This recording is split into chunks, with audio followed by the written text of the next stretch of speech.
बोलिए श्याम सुंदर श्री यमुने महारानी जी श्री की कृष्ण जय, कन्हैया लाल की जय। વ્રજધામના પાટોત્સવના ઉપલક્ષમાં આયોજિત 84 કોષ વ્રજ પરિક્રમાના અંદર ઉપસ્થિત આદરણીય શાસ્ત્રીજી, વિરાજમાન ભૂદેવવૃંદ, આ દિવ્ય ઉત્સવની અંદર પ્રભુએ પોતાનો કૃપા કળશ જેની ઉપર ઢોળ્યો અને આ દિવ્ય ઉત્સવની અંદર જેમ મેં પહેલાં જ કહ્યું હતું કે પોતે પરિક્રમા કરે એ પણ ભાગ્ય, પણ જ્યારે હજારો વૈષ્ણવને જોડે પરિક્રમામાં લઈને જવાનો અવસર મળે એ મહદ ભાગ્ય.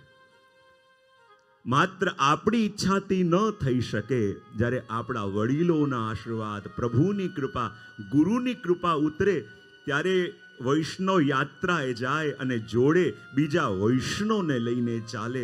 અને એવા આ ઉત્સવની અંદર સંપૂર્ણ મનોરથી બનવાનો જેને સૌભાગ્ય મળ્યો છે એવા પરમ ભગવદીય સોનલબેન મેહુલભાઈ વેદ, એમનો સમસ્ત વેદ પરિવાર, એ જ રીતે ઈલાબેન અતુલભાઈ મહેતા, સોનલબેન વિપુલભાઈ મહેતા, પારુલબેન ઉમેશભાઈ મહેતા, સમસ્ત મહેતા પરિવાર, એ જ રીતે નેહાબેન જયેશભાઈ લાલીવાલા, સમસ્ત લાલીવાલા પરિવાર આ દિવ્ય ઉત્સવની અંદર મુખ્ય મનોરથી રૂપે જે જોડાયા છે એવા પરમ ભગવદીય જયશ્રીબેન આર વેદ અને સ્મિતાબેન એસ વેદ, ભાવિનભાઈ બી પારેખ યુએસએ, કિરણબેન હિતેશભાઈ પટેલ, રમેશભાઈ એમ લાખાણી, જયશ્રીબેન ઉદયભાઈ શાહ યુએસએ, દીપકભાઈ દેસાઈ યુએસએ, આશાબેન નીતિનભાઈ દેસાઈ યુએસએ, અને એ જ રીતે સહાયક મનોરથીમાં જેને મનોરથી બની સૌભાગ્ય પ્રાપ્ત થયું એવા પરમ ભગવદીય ફોરમબેન હાર્દિક કુમાર અમીન,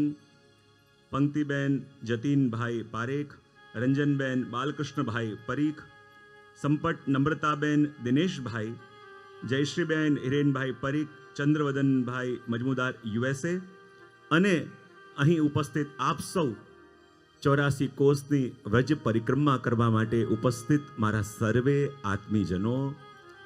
તો કાલે આપણે ક્યાં રોકાયા હતા?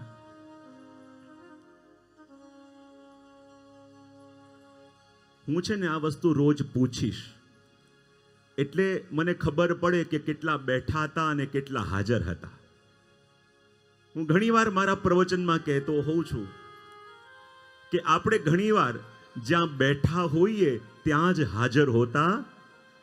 સારું થયું તમે કહી દીધું, ખોટી આશાએ ન રહેવાય ને. પછી એવી બહુ ઓછી જગ્યા હોય છે કે જ્યાં આપણે બેઠા પણ હોઈએ અને હાજર પણ હોઈએ. કારણ કે માણસ બેચેન કેમ છે? કારણ કે જ્યાં બેસે ત્યાંથી એનું મન સામે ચાલ્યું જાય. અહીંયા બેઠા હો તો વિચાર આવે, અરે ઓફિસમાં કોણ આવ્યું હશે, શું થયું હશે, કોણ આવ્યું હશે. અને અહીંયાથી ઓફિસ ચાલ્યા જાઓ ને ત્યારે ત્યાં બેસીને વિચાર આવે, હમણાં કથામાં કયો પ્રસંગ આવ્યો હશે. જીવનમાં સૌથી મોટી સાધના આધ્યાત્મિક પથની આપણે કહીએ તો એ શું છે કે જ્યાં બેઠા હોઈએ ત્યાં હાજર રહેવાની પણ આદત પાડીએ, અને જ્યાં બેઠા હોઈએ ત્યાં હાજર પણ રહેતા શીખી જઈએ ને જીવનમાં ઘણા કાર્યો સહજ રીતે સંપન્ન થઈ જાય. અને આપણે 84 કોષની પરિક્રમા કરવા માટે ભેગા મળ્યા છીએ. જુઓ, આ પરિક્રમા પણ આપણને શ્રી વલ્લભની કાનીથી આપણે કરીએ છીએ, અને માનો શ્રી વલ્લભને જ આપણે વિનંતી કરી કે આપણી સાથે આ પરિક્રમામાં ચાલે. કારણ કે આ વ્રજની ગલીઓ એવી છે કે જ્યાં કોઈ ભટકી જાય તો સાવધાની રાખવી પડે. અને જુઓ, કોઈ પણ યાત્રામાં જવાનું હોય તો યાત્રામાં જતા પહેલા અમુક સાવધાની અને સૂચનાઓ પણ આપવાની હોય કે ન હોય? શું કીધું ખબર ના પડી મને. હા પાડી કે ના પાડી? હા, શેની હા પાડી? કે અમુક યાત્રામાં જઈએ તો યાત્રામાં જતી વખતે કેટલાક સૂચનો પણ આપવામાં આવે. તો જેમ કેટલીક યાત્રાઓમાં જતા હોઈએ ને તો ત્યાં સૂચન આપવામાં આવે કે યાત્રામાં બહુ ભીડભાડ હશે, બહુ સાવધાની રાખજો અને તમારો કિંમતી સામાન સાચવીને રાખજો કે ક્યાંક કોઈ લૂંટી ન જાય. તો આ યાત્રાની અંદર સાવધાની એ રાખવાની કે લૌકિક યાત્રામાં સાવધાની રાખવી પડે કે તમારો કિંમતી સામાન સાચવજો, કોઈ લૂંટી ન જાય. પણ આ યાત્રામાં જ્યારે જેમ જેમ આગળ ચાલીશું, એક એવો સાવરો સલોનો ચોર આપણને મળશે.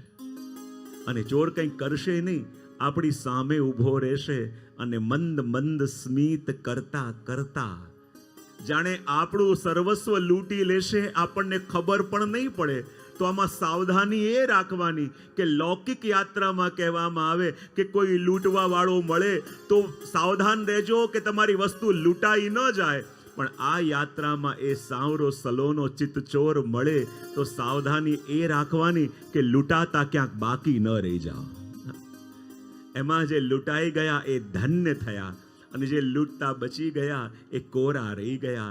કહેવાય ને કે જ્યારે શ્રી હરિરાય મહાપ્રભુજીએ ભ્રમરગીત ઉપર એક દોહો લખ્યો, ભ્રમરગીત ઉપર દોહો લખ્યો, અને ચર્ચામાં આપ કહે છે કે જ્યારે ગોપીઓની પાસે ઉદ્ધવજી આવ્યા અને કહેવા લાગ્યા, જો ગોપીઓ તમે પ્રભુનું બહુ ચિંતન ન કરો, પ્રભુને બહુ યાદ ન કરો. ત્યારે ગોપીઓ કહે, ઉદ્ધવ એક વાત અમને બતાવો. બોલે શું?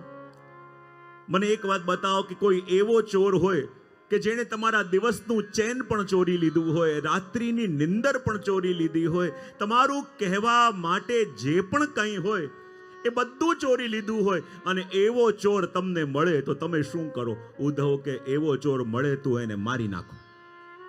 ગોપીઓ કે અમે પણ એવા ચિત્તચોરને ગોતીએ છે, પણ જાણો છો એવો ચોર અમને મળે તો અમે શું કરીએ? ઉદ્ધવજી કે શું કરો?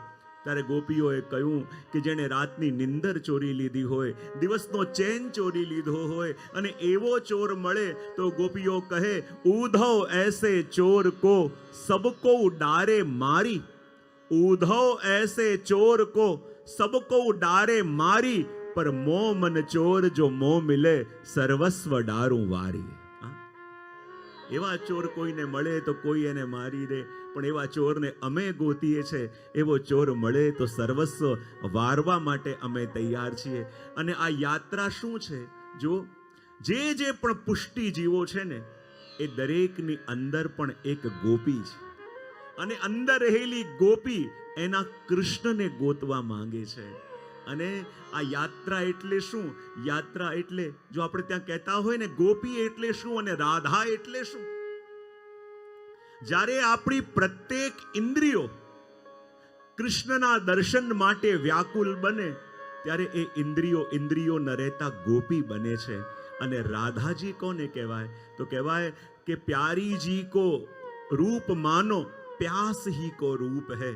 જ્યારે કૃષ્ણ દર્શનની લાલસા જાગે, જ્યારે કૃષ્ણ દર્શનની તડપ જાગે, તો એ કૃષ્ણ દર્શનની તડપ એનું નામ રાધા. અને એ રાધા યા ગોપી આપણા અંદર પ્રગટે ત્યારે પ્રભુની પાસે જવું ન પડે, પ્રભુ આપણને ગોતતા ગોતતા પધારે. તો આ યાત્રામાં શા માટે જવાનું છે? આપણી અંદર ખોયેલી એ ગોપીને પાછી પ્રગટાવવા માટે, જે કૃષ્ણને ચાહે છે, જે કૃષ્ણને મળવા માંગે છે. પણ એ સંસારના ઘોંઘાટમાં આપણે અંદર રહેલી એ ગોપીઓના અવાજને ભૂલી ગયા છીએ. તો કૃષ્ણનું સ્મરણ કરતા કરતા જ્યારે અંદર રહેલી ગોપી પ્રગટે ત્યારે આપણી યાત્રા ફલિત થાય. તો આપણે કાલે રાત્રિ મુક્રામ ક્યાં કર્યો? બહુલાવનમાં. તો બહુલાવનથી નીકળેલી આપણી યાત્રા આગળ અડિંગ ગામ તરફ જવાની છે. સવારે સવારે બધા જાગી ગયા છે. દૂર દૂર મયુર કોયલ બોલી રહ્યા છે. ક્યાંકથી સવારે સવારે ગાયોને લઈને ગોવાળો જઈ રહ્યા છે. એના કંઠમાં રહેલી ઘંટીઓનો અવાજ આવી રહ્યો છે. અને પ્રાતઃકાલ બધા વૈષ્ણવ જાગી ગયા છે, થાકેલા છે, ચાલીને આવ્યા તો પણ મનમાં ઉમંગ છે, ઉત્સાહ છે કે યાત્રામાં આગળ જવાનું છે. સવારે સવારે બધા વહેલા જાગી ગયા. ઝાંપીજી લઈને મસ્તકે પધરાવ્યા છે, કેટલાકે હાથમાં રાખ્યા છે, કેટલાક હાથમાં લાઠીઓ લઈને ચાલી રહ્યા છે. અને એક સાથે બધા ગાઈ રહ્યા છે અને કહી રહ્યા છે, શ્રી કૃષ્ણ શરણમ મમ, જય કૃષ્ણ શરણમ મમ, શ્રી કૃષ્ણ શરણમ મમ, જય શ્રી કૃષ્ણ શરણમ મમ, શ્રી કૃષ્ણ શરણમ મમ, જય શ્રી કૃષ્ણ શરણમ મમ, શ્રી કૃષ્ણ શરણમ મમ, જય શ્રી કૃષ્ણ શરણમ મમ. કદંબ કેર શરણં મમ યમુના કેરી પાડો બોલે શ્રી કૃષ્ણ શરણં મમ વ્રજ 84 કોસ બોલે શ્રી કૃષ્ણ શરણં મમ કુંડ કુંડની સીડીઓ બોલે શ્રી કૃષ્ણ શરણં મમ શ્રી કૃષ્ણ શરણં મમ જય શ્રી કૃષ્ણ શરણં મમ શ્રી કૃષ્ણ શરણં મમ જય શ્રી કૃષ્ણ શરણં મમ કમલ કમળ પર મધુકર બોલે શ્રી કૃષ્ણ શરણં મમ ડાળ ડાળ પર પક્ષી બોલે શ્રી કૃષ્ણ શરણં મમ શ્રી કૃષ્ણ શરણં મમ જય શ્રી કૃષ્ણ શરણં મમ શ્રી કૃષ્ણ શરણં મમ જય શ્રી કૃષ્ણ શરણં મમ જય શ્રી કૃષ્ણ શરણં મમ જય શ્રી કૃષ્ણ શરણં મમ અડિંગ ગામ તરફ આપણે જઈ રહ્યા છીએ, પણ વચ્ચે તમને રોક્યા એટલા માટે કારણ કે વચ્ચે એક ગામ આવ્યું જેનું નામ છે તોષ ગામ. કયું ગામ? કમથી કમ ગામના નામ પણ આપણે ઉચ્ચારિત કરીએ. કયું ગામ? તોષ ગામ. અને આ તોષ ગામ કહેવાય કોનું ગામ છે? કહેવાય તોક સખાનું. ઠાકોરજીના જે અષ્ટ સખા, અને એમાં તોક સખા એટલે કોણ? બોલે પરમાનંદદાસજી. અને પરમાનંદદાસજીનું ગામ છે દ્વારની. આ ગામ એમનું છે. અને એમ કહેવાય કે એ તોક સખા નૃત્ય કલામાં બહુ પારંગત. અને ઠાકોરજી પણ ક્યારેક ક્યારેક રાધાજીથી હારીને આવે ને નૃત્યમાં, એટલે આ તોક સખાને કહેતા કે હજી સુંદર નૃત્ય કરતા મને શીખવાડ. અને આ તોક સખા આ સ્થાન ઉપર પ્રભુને નૃત્ય કરતા શીખવાડતા. અને નૃત્ય કરતા શીખવાડતા. અને તો ગામ એટલા માટે પણ છે કે તોષનો એક અર્થ થાય સંતોષ. તોષનો એક અર્થ શું થાય? સંતોષ. અને કહેવાય ને કે અહીંયા સુંદર કુંડ હતું, અને કુંડની અંદર જ્યારે જ્યારે પણ ઠાકોરજી ગાયોને લઈને આવે ને ત્યારે આ તોષ ગામમાં જલનું પાન કરતા. અને એ પાન કરીને પ્રભુને પણ સંતોષ થતો, ગાયોને પણ સંતોષ થતો, અને બધા સખાઓને પણ સંતોષ થતો. જુઓ, સુખી હોવું અને સંતોષ હોવો એ બંનેમાં ફરક છે કે નહીં? હા, સુખની લિમિટ આપણે બાંધવાનો પ્રયત્ન કરીએ તો એને કોઈ બાઉન્ડ્રી નથી. પણ સંતોષ જેના જીવનમાં છે, અને સંતોષ જેના જીવનમાં છે ને, એને કોઈ પણ હરાવી પણ ન શકે, અને એને કોઈ પણ દબાવી પણ ન શકે. આ જગતમાં તમને પોતાની આંગળી ઉપર નચાવે છે લોકો ત્યારે જ્યારે એને ખબર હોય કે આને મારાથી કાંઈક જોઈએ છે. જ્યારે માણસને સમજાઈ જાય કે સામેવાળાને મારાથી કંઈક જોઈએ છે, તો એ તમને તમારા એના આંગળીના ઈશારા ઉપર નચાવી શકે કે નહીં? પણ જેને તમારાથી કોઈ કામના જ ન હોય, કોઈ અપેક્ષા જ ન હોય, તો તમે એનું કંઈ કરી ન શકો. અને કહેવાય જ્યારે જીવનમાં સંતોષ આવે ને, ત્યારે સંતોષથી મોટી કોઈ પૂંજી નથી. સુખના કોઈ લિમિટેશન નથી. કોઈને આપણે પૂછીએ કે તમે સુખી થયા ક્યારે કહેવાય, તો આપણી પાસે એનો કોઈ અંત નથી. આપણે કઈ આ મળી જાવ તો સુખી થાવ, એ મળી જાય પછી કામના વધારે જાગે કે હજી આ મળી જાય તો સુખી થાવ, પેલું પણ મળી જાય પછી લાગે હજી આ મળી જાય તો સુખી થાવ. એમ કરતા કરતા સુખની કોઈ બાઉન્ડ્રી નથી. પણ જ્યારે જીવનમાં સંતોષ આવે ત્યારે સાચા અર્થમાં આનંદનો અનુભવ થાય. અને કહેવાય આ જલમાં ઠાકોરજી પોતાના સખાઓ સાથે, કૃષ્ણ વિહાર જે કુંડ છે, સખાઓ સાથે નૃત્ય પણ કરતા, જલમાં સ્નાન પણ કરતા, પાન પણ કરતા. અને જ્યારે ઠાકોરજી ગૌચારણ કરતા કરતા પધારે ને, અને જેટલા સખાઓ હોય એ સખાઓને પણ પ્રભુ 10 રસોનો અનુભવ કરાવે છે. કારણ લીલાની અંદર 10 રસોનો અનુભવ કરાવે છે. ચાલતા ચાલતા પ્રભુ જતા હોય, સખાઓ જ્યારે ઝાડીઓમાં હોય તો ક્યારેક પ્રભુ ઉચ્ચ સ્વરે ક્રોંચ પક્ષીના અવાજમાં અવાજ કરે, એનાથી વીર રસનો અનુભવ થાય. ક્યારેક ચક્રવાન અવાજમાં કરે અવાજ, કરુણા રસનો અનુભવ થાય. એમ કરીને 10 રસોનો અનુભવ પ્રભુ એમના સખાઓને આ ગૌચારણ લીલામાં કરાવે છે. અને એટલા માટે ત્યાં આપણે આવ્યા અને ત્યાં પ્રભુના ચરણચિહ્નના દર્શન પણ છે, એ દર્શન પણ કર્યા. ત્યાંથી થોડા આગળ આવ્યા, ત્યાં સ્થાન આવ્યું જીખીન ગામ. કયું? જરા બોલો તો ખરા. જીખીન ગામ. અને જીખીન ગામ છે ત્યાં રેવતી કુંડ પણ છે અને દાઉજીનું મંદિર પણ છે, બાજુમાં રેણુકાજીનું કુંડ પણ છે. અને અહીંયા ભગવાને શંખચૂડને મારીને એના માથાનો મણી દાઉજીને આપ્યો હતો. તો આ સ્થાન પર આપણે વંદન કરી અને અહીંયાથી આગળ આપણે આવ્યા. તો આગળ જે ગામ આવ્યું એ ગામનું નામ છે રાર ગામ. શું નામ છે? રાર ગામ છે. તો રાર એટલે શું? વ્રજ ભાષામાં રાર એટલે શું કહેવાય? રાર એટલે ઝઘડો, રાર એટલે કલહ. પેલી પંક્તિ તમે સાંભળી હશે ને, કાહે કો રાર મચાઈ રાધી કે તૂને બંસરી એક કડી. राधिके तूने बांसुरी बजाई, राधिके तूने बांसुरी बजाई, बांसुरी बजाई वो तो मेरे मन भाई, બંસરી ચુરાઈ મેરે મને ભાઈ. કાહે કો રાર મચાઈ. અને રાર એટલે શું? રાર એટલે ઝઘડો, રાર એટલે કલહ.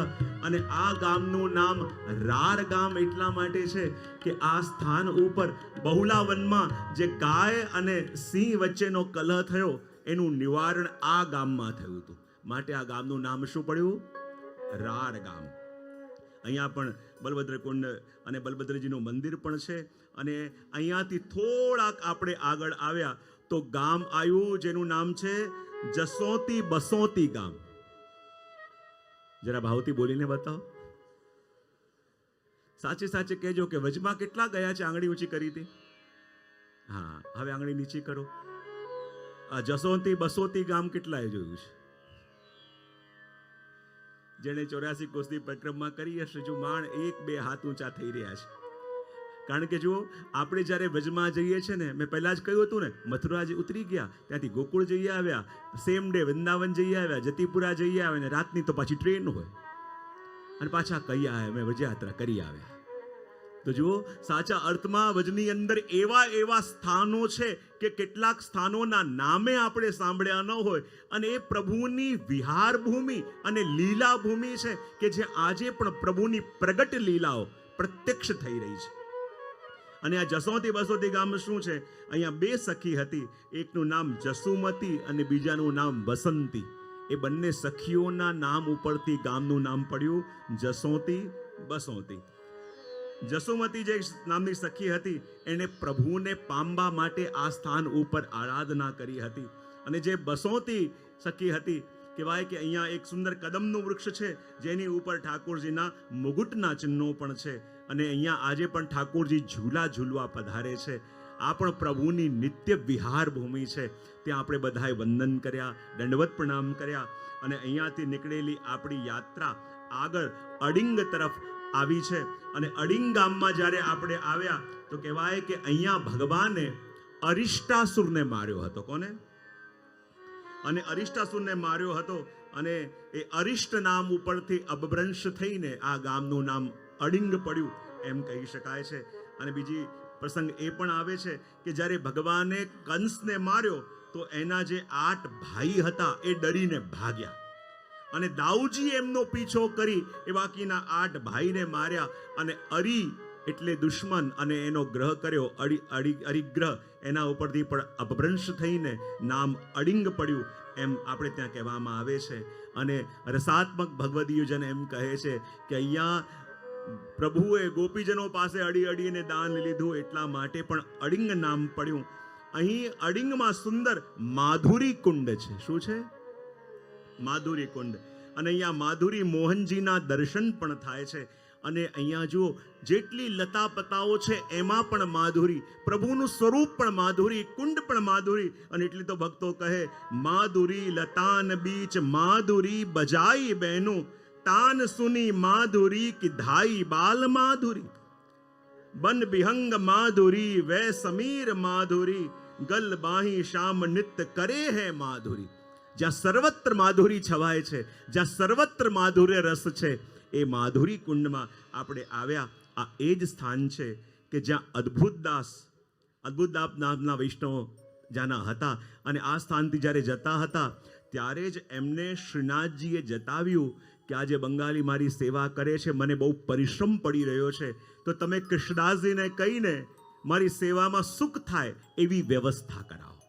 આ એ જ સ્થાન છે કે જ્યાં એ આજ્ઞા કરી હતી. અને આ સ્થાન પર એક ધર્મદાસ નામના વૈષ્ણવ હતા કે જેની પાસે દ્રષ્ટિ નથી, અને શ્રી ગુસાઈજીએ જળ છિડકી અને એમને જોતા કર્યા. આ એ જ સ્થાન છે. અને અહીંયાથી હવે આપણે નીકળી આગળ રાધાકુંડ કૃષ્ણકુંડ તરફ જઈ રહ્યા છીએ. જો ધીમે ધીમે આજે આપણો શ્રી ગિરિરાજજીની સીમામાં પ્રવેશ થઈ જશે. અને બધા વૈષ્ણવ ભાવથી અને પ્રેમથી ગાઈ રહ્યા છે અને કહી રહ્યા છે, શ્રી કૃષ્ણ શરણમ મમ જય, શ્રી કૃષ્ણ શરણમ મમ, શ્રી કૃષ્ણ શરણમ મમ જય, શ્રી કૃષ્ણ શરણમ મમ, શ્રી કૃષ્ણ શરણમ મમ જય, શ્રી કૃષ્ણ શરણમ મમ, શ્રી કૃષ્ણ શરણમ મમ જય. શ્રી કૃષ્ણ શરણમ મમ. વ્રજ ભૂમિના રજકણ બોલે આ તરફ શ્રી કૃષ્ણ બધાનો અવાજ આવવો જોઈએ. ફરી એક વાર. મમ, વ્રજ ભૂમિના રજકણ બોલે, શ્રી કૃષ્ણ શરણમ મમ, કુંજ કુંજ વન ઉપવન બોલે. એક સાથે આ સાઈડ. ધેનુ ચરાતા ગોપો બોલે, બાજાને તબલામાં બોલે, શ્રી કૃષ્ણ શરણમ મમ, શ્રી કૃષ્ણ શરણમ મમ જય, શ્રી કૃષ્ણ શરણમ મમ, શ્રી કૃષ્ણ શરણમ મમ જય, શ્રી કૃષ્ણ શરણમ મમ, જય શ્રી કૃષ્ણ શરણમ મમ જય. શ્રી કૃષ્ણ શરણમ મમ. રાધાકુંડ કૃષ્ણકુંડ તરફ આપણે જઈ રહ્યા છીએ. અને ધીમે ધીમે જો શ્રી ગિરિરાજજીના શરણે જઈ રહ્યા છીએ, શ્રી ગિરિરાજજીના એ પરિક્રમાના માર્ગમાં આપણે જઈ રહ્યા છીએ. પણ માર્ગમાં રોક્યા તમને એટલે તમને લાગશે હજી રાધાકુંડ કૃષ્ણકુંડની તો વાર છે, તો પછી અધવચ્ચે અમને કેમ રોક્યા? તો અધવચ્ચે તમને એટલા માટે રોક્યા કે અહીંયા એક ગામ આવ્યું જેનું નામ છે મુખરાઈ ગામ. કયું ગામ? હા. અને આ મુખરાઈ ગામ કોનું ગામ છે? તો કહેવાય કીર્તિજીના માતા, એમનું નામ હતું મુખરા દેવી. કીર્તિજી કોણ હતા? કોના માતા? રાધાજીના. અને કીર્તિજીના માતાનું નામ મુખરા દેવી, અને એમના ઉપરથી નામ પડ્યું મુખરાઈ ગામ, કે જેને નારદજીએ ઉપદેશ આપી ભગવદ પ્રાપ્તિ કરાવી. અને અહીંયાથી થોડા આપણે આગળ આવીએ તો એ સ્થાન આવે છે કે જ્યાં ભગવાને અઘાસુરને માર્યો હતો. કોને? અઘાસુરને. અને જ્યારે અઘાસુરને માર્યો હતો તો કહેવાય અઘાસુર એટલે કોણ? બોલે અઘાસુર એટલે પાપ. અને જ્યારે પાપને ભગવાને માર્યો તો કેવી રીતે માર્યો? ભગવાન એના મુખમાં પ્રવેશ કરી ગયા અને પોતાના બંને હાથોથી એના મુખને ચીર્યું. તો જો જ્યારે પણ જીવનની અંદર દોષો આવે તો એક જ ઉપાય, મુખમાં ભગવદ નામનો આશ્રય કરો. અને ભગવદ નામનું જેટલું રટન કરીએ ને, ભગવદ નામનો જેટલો આશ્રય કરીએ, તો આપણા મનમાં, વિચારમાં, જીવનમાં, વર્તનમાં આવેલા દોષોની નિવૃત્તિ થવા લાગે. જો ભગવદ નામનો એ પ્રભાવ છે. અને આપણને ખબર નથી હોતી કે જ્યારે ભગવદ નામ આપણે લઈએ છીએ અને ભગવદ નામ લેતા લેતા કેવી રીતે આપણું અંતર બદલાય છે ને, એ આપણને ખબર નથી હોતી. કેવી રીતે આપણા વિચારો બદલાય છે આપણને ખબર નથી હોતી. અને એટલા માટે ભગવદ નામનો આશ્રય, ભગવદ જાપનો આશ્રય એ નિત્ય કરવો જોઈએ. હું હંમેશા કહું છું કે જો આ 84 કોષની પરિક્રમા તો આપણે કરીએ છીએ, પણ મને એ બતાવજો કે અષ્ટાક્ષરની કમથી કમ એક માળા અહીંયા બેસેલામાંથી કેટલા કરે છે?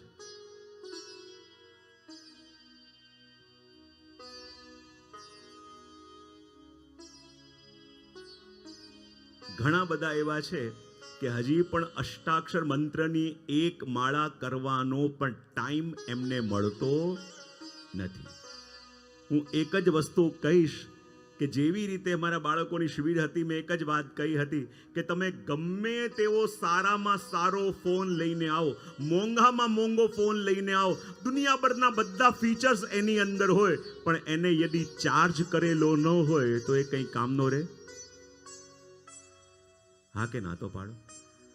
અને એવી જ રીતે જ્યારે ચાર્જિંગ લો થવા લાગે તો પછી એના થોડા થોડા ફીચર્સ પણ કામ કરવાના ઓછા થઈ જાય કે નહીં? હા કે ના તો પાડો. એમ ઘણીવાર ઠાકોરજીની સેવા કરવાનું મન તો થાય પણ સામે બેસાય નહીં. ભગવદ નામ લેવાની ઈચ્છા તો બહુ થાય પણ કરી ન શકીએ. ભગવદ નામનો આશ્રય કરવાનું મન બહુ થાય પણ કરવાની જિજ્ઞાસા ન થાય તો માનવાનું બીજું કાંઈ નથી, આ ચાર્જિંગ લો થઈ રહ્યું છે.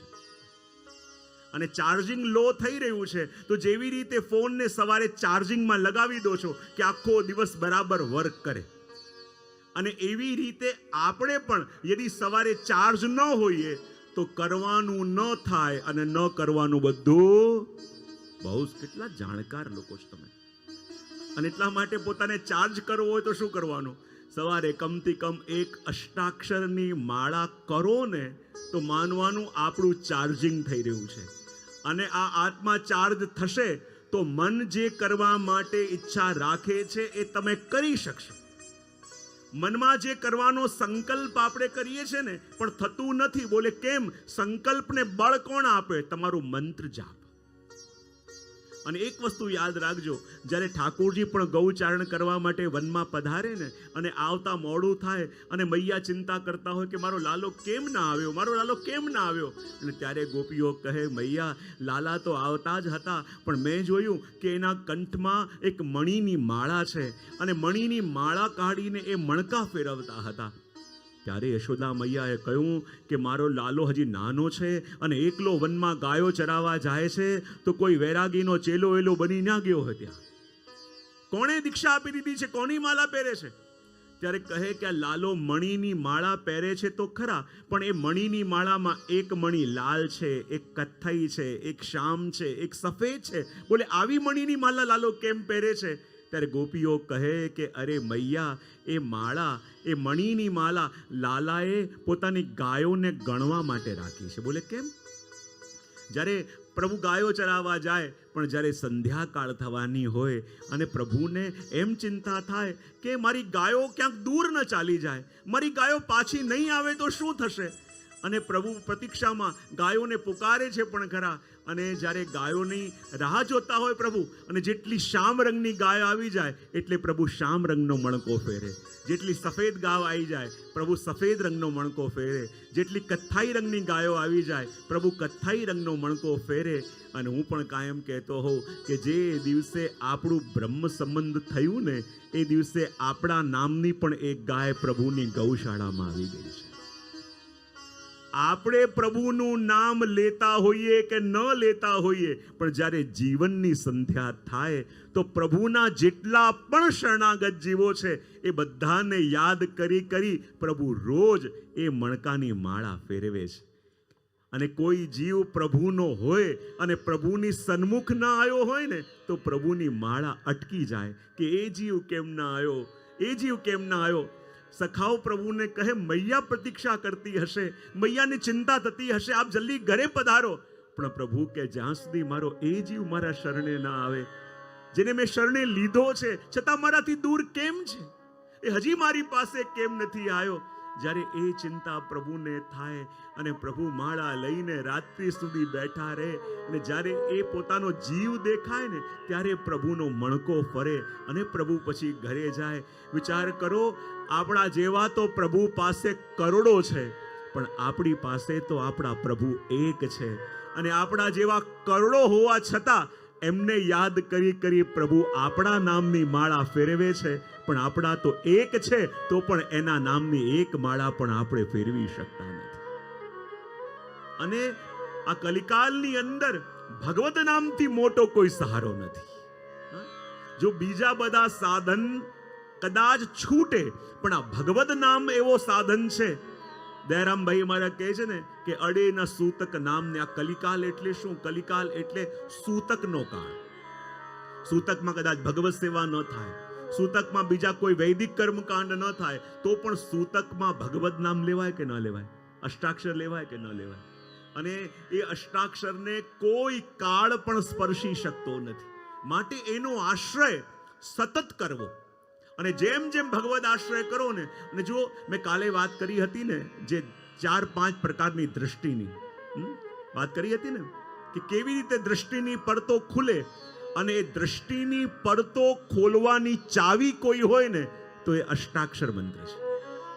અષ્ટાક્ષર મંત્રનું જેટલું જાપ થાય, એ જપ કરતા કરતા તમારી એક એક દ્રષ્ટિની પડતો ખુલવા લાગશે. અને દ્રષ્ટિની પડતો ખુલે તો આ ભગવદ લીલાના દર્શનની દ્રષ્ટિ આપણને મળી શકે. અને એટલા માટે ત્યાંથી આપણે થોડા આગળ આવ્યા અને રાધાકુંડ અને કૃષ્ણકુંડના પરિસર ઉપર આપણે આવ્યા છે. અને કહેવાય કે જ્યારે ભગવાને અરિષ્ટાસુરને માર્યો હતો ને, તો એ વૃષભનું રૂપ લઈને આવ્યો હતો. અને વૃષભનું રૂપ લઈને આવ્યો હતો એટલે બધા ગોપીજનો અને વ્રજભક્તો કહેવા લાગ્યા, જો આ રાધાકુંડ અને કૃષ્ણકુંડના દર્શન તમને થઈ રહ્યા છે. રાધાકુંડ સીધું હોય અને કૃષ્ણકુંડ થોડું વાંકું હોય. અને એટલા માટે બંનેના દર્શન પણ થઈ રહ્યા છે. જ્યારે અરિષ્ટાસુરને પ્રભુએ માર્યા અને બધા કહેવા લાગ્યા, પ્રભુ એ વૃષભ રૂપે હતો અને આપે એને માર્યો, માટે હવે આપે પ્રાયશ્ચિત કરવું પડશે. ભગવાન કે પ્રાયશ્ચિત કેવી રીતે કરું? તો કહે કે જાઓ 108 કુંડોમાં સ્નાન કરીને આવો, ભારતના બધા તીર્થોમાં જઈને આવો.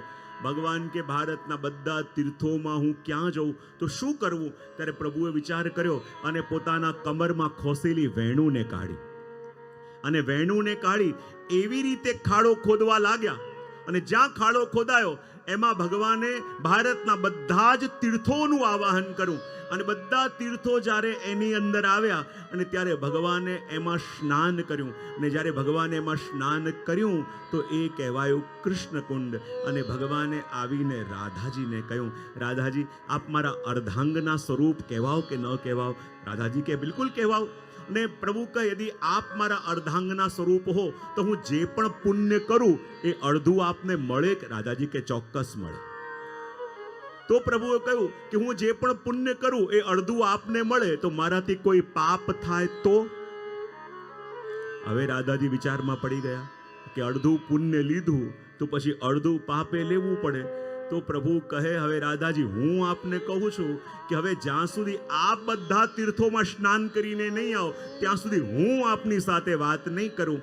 અને રાધાજી કહે કે હું બધા તીર્થો શોધવા ક્યાં જાઉં? જે કુંડમાં મારા પ્રભુએ પોતે સ્નાન કર્યું એનાથી મોટું તીર્થ બીજે દુનિયામાં કયું હોઈ શકે?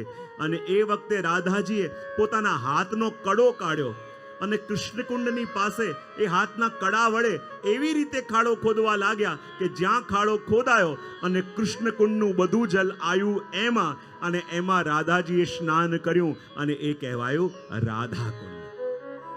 જો રાધાકુંડ ચોરસ અને સુંદર છે અને કૃષ્ણકુંડ કેવા છે? જેવા પ્રભુ છે એવા ટેડા. કેવા? અમારા ગોપીઓ કહે ને, બાંકે કો સબી બાંકો. જેટલા પણ દેવતાઓને જુઓ ને બધા સીધે સાધા ઊભા હોય, પણ અમારા પ્રભુને ગમે ત્યાંથી જુઓ ને ક્યારે પણ સીધા ન હોય. હા, કેશ પણ ટેડા, દ્રષ્ટિ પણ ટેડી, ઊભા હોય ત્યારે તંગ 3 અંગથી ટેડા. કોઈએ પ્રભુને પૂછ્યું હતું ને કે પ્રભુ આપ ટેડા કેમ છો? તો પ્રભુએ પણ કીધું હતું ને કે દિવાલમાં એક ખિલ્લી નાખો અને ખેંચો તો નીકળી જાય, પણ દિવાલમાં ખિલ્લી નાખો અને અંદરથી થોડી ટેડી થઈ જાય તો ગમે તેટલું કાઢવાનો પ્રયત્ન કરો એ નીકળે ના. એમ હું પણ જ્યારે મારા ભક્તોને મળું તો બહુ સીધો સાદો થઈને મળું, અને સીધો માની જ્યારે મારા ભક્તો પોતાના હૃદયમાં મને પધરાવે તો અંદર જઈને એવો ટેડો થઈ જાઉં કે લાખ કાઢવાનો પ્રયત્ન કરે એના હૃદયમાંથી નીકળવું નહીં, માટે હું ટેડો છું. અને આ રાધાકુંડ કૃષ્ણકુંડનો બીજો પ્રસંગ પણ એક આવે છે કે એકવાર પ્રભુના સખા અને રાધાજીની સખીઓ વચ્ચે ચર્ચા થઈ. સખાઓ કહેવા લાગ્યા, અરે અમારા પ્રભુની સુંદરતાની બરાબરી જગતમાં કોઈ કરી ન શકે. સખીઓ કહેવા લાગી, અરે જવા દો, સુંદરતાની જ્યારે જ્યારે વાત આવે ત્યારે અમારા પ્યારીજુ, અમારા રાધાજીની વાત આવે, અમારા રાધાજીની બરાબરી કોઈ કરી ન શકે.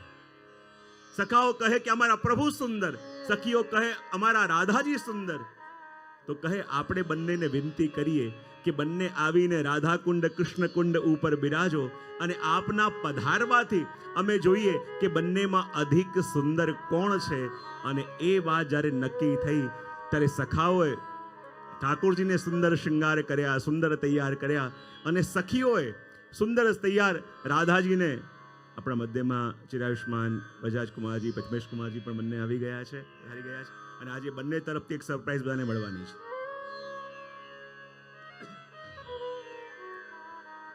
તો રાધાકુંડ અને કૃષ્ણકુંડ ઉપર આજે ઠાકોરજી અને સ્વામીજી બંને પધારવાના છે.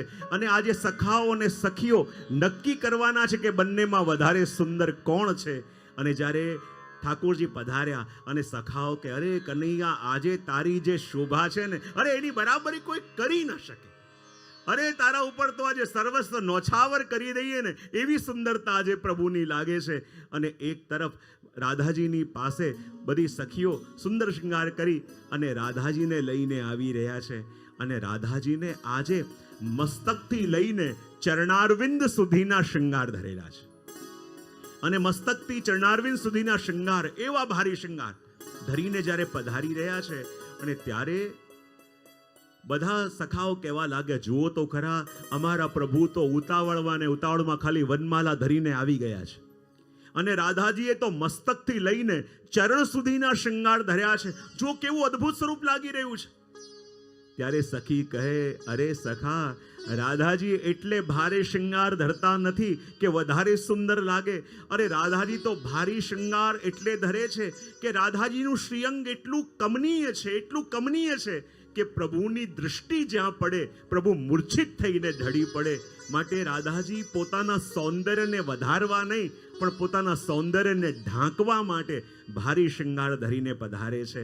અને જ્યારે ઠાકોરજી અને રાધાજી બંને આવ્યા, સખાઓ કહે, આજે બંનેમાં વધારે સુંદર કોણ લાગે છે?